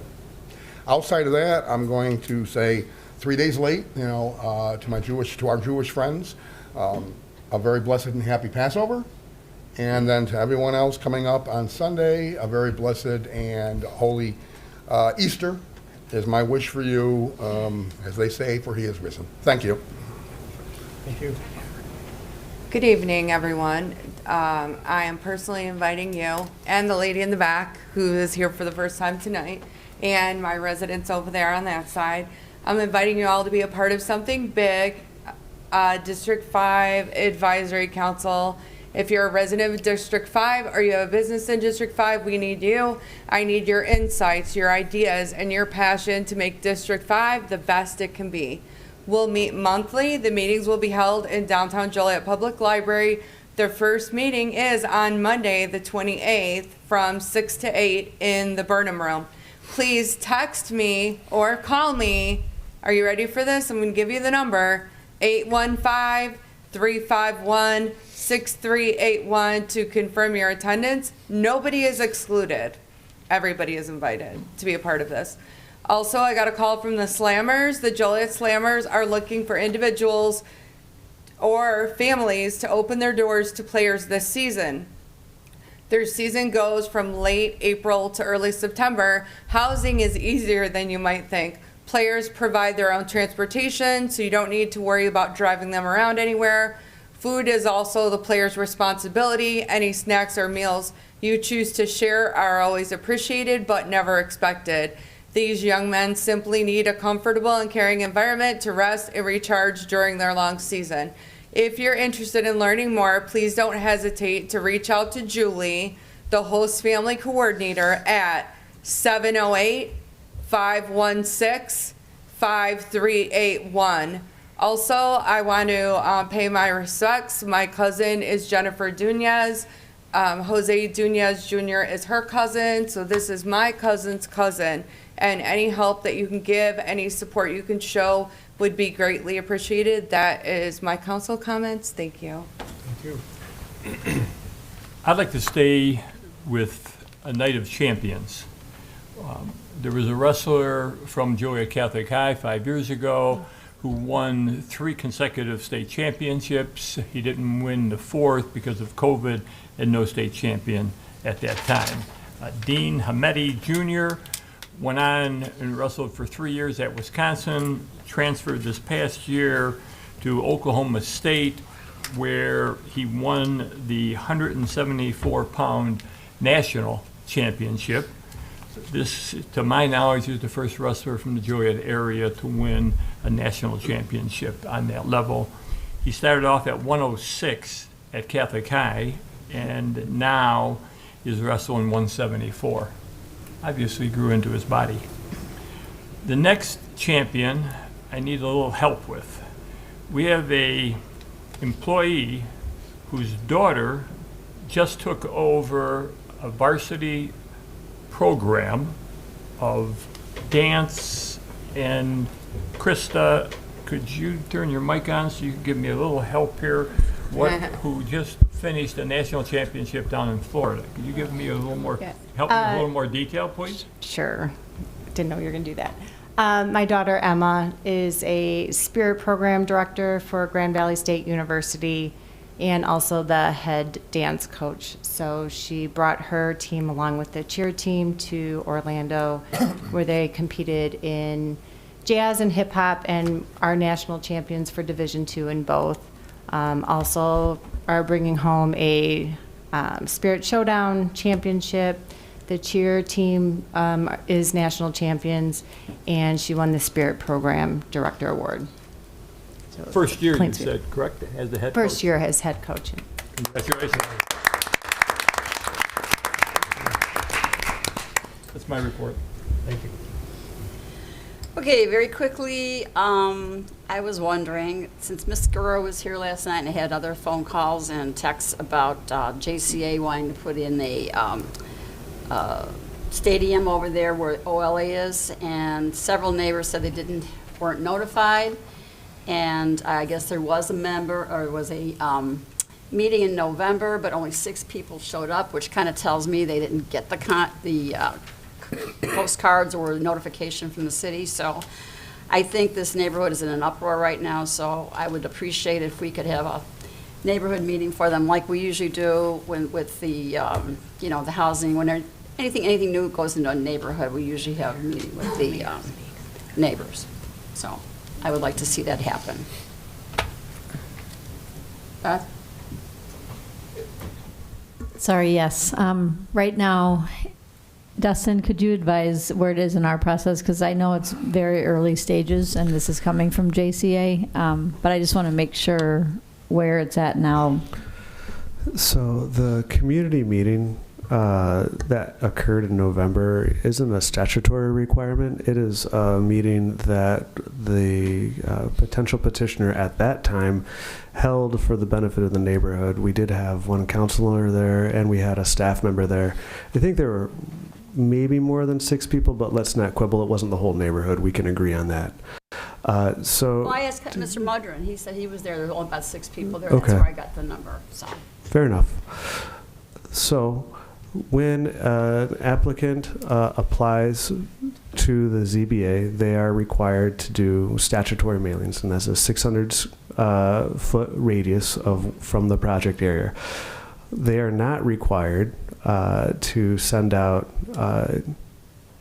mailings to everybody who may perceive to be affected. It's just not required. So it's hard to hold that against them when they are following the letter of the law.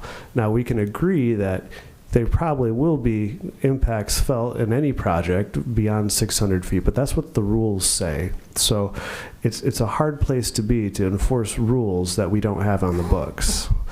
So what could we do in the future? We can certainly encourage petitioners to cast a wider net. Is that what you're asking? I'm afraid I'm not really tracking. I am not criticizing them. I'm just saying, as a city, we're going to have to approve this. These are our residents. We need to take care of their neighborhoods because of all the traffic that's been a problem over there for quite some time. And a lot of folks didn't even know about it. And I think as a city and the project this big, these neighbors need to know what's going on. They live around there. I'd be happy to work with JCA to talk to them about what they've done thus far and what we can do to help to get information out. Yeah, that's good. That's what I want. Or if we have to extend our thing to 1,000 feet, because it used to be only 300 feet, and we were able to extend it to 600 feet at one time, but apparently in this situation, 600 feet's not enough. So I would appreciate if we could do that for that neighborhood. Okay, thank you. All right, Chief Carey, you're on. I just want to say thank you to all of our first responders, always running in when everybody else is running out. But a special thanks to, was it Troja that was persistent, and they said, we're not having a fire, and he said, you are having a fire, and he got the family out, which could have been a great tragedy. And I'd like to, say thanks to all of the firefighters who turned out for the very large fire on the frontage road. And special prayer goes out to Stephen Rutten, who was injured, for a full recovery and a speedy recovery. So thank you to all you do. And I don't want to leave out our police. I know you were all there too, so thank you for all you do. Thank you. That's it. Thank you.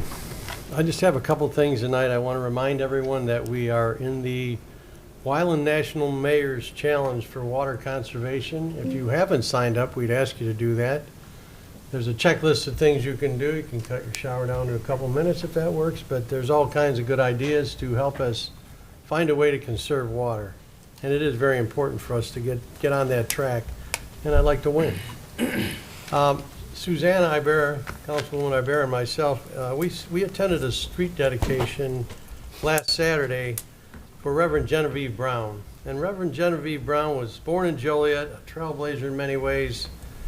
She was a faith-filled lady that served throughout her life to help others. But it was really cool to be down there with the family. I mean, they all grew up right there. And when you drive around this city, you see a lot of street names like this, and I take pause. And some of them I do know, some I didn't know. But they're all very special people, and I think it's really neat when you drive around this city and you see so many names. I'd sure love to get a list of them all and kind of keep them documented, but I was really impressed with the turnout there, and so glad that so many people showed up. After I left that, I went just driving around town to see what was happening. It was a little bit slow in town, so I drove downtown to see what was going on with the city center square, and I noticed that there was a big line of people around the bank waiting to get into Audio Phil's, and apparently Audio Phil's has new releases every once in a while, and by the time I went over and talked to Gary Schumel, who was, his crew was running full blast on Saturday to get the center done, that line was all the way around the bank and back towards the parking lot. It's kind of cool to see that. And we know that as we progress with this project downtown, it's going to continue to get neat like that. I'd also like to congratulate our historical museum being named Illinois Museum of the Year, receiving 5 total statewide awards for innovation, new museums, and volunteers.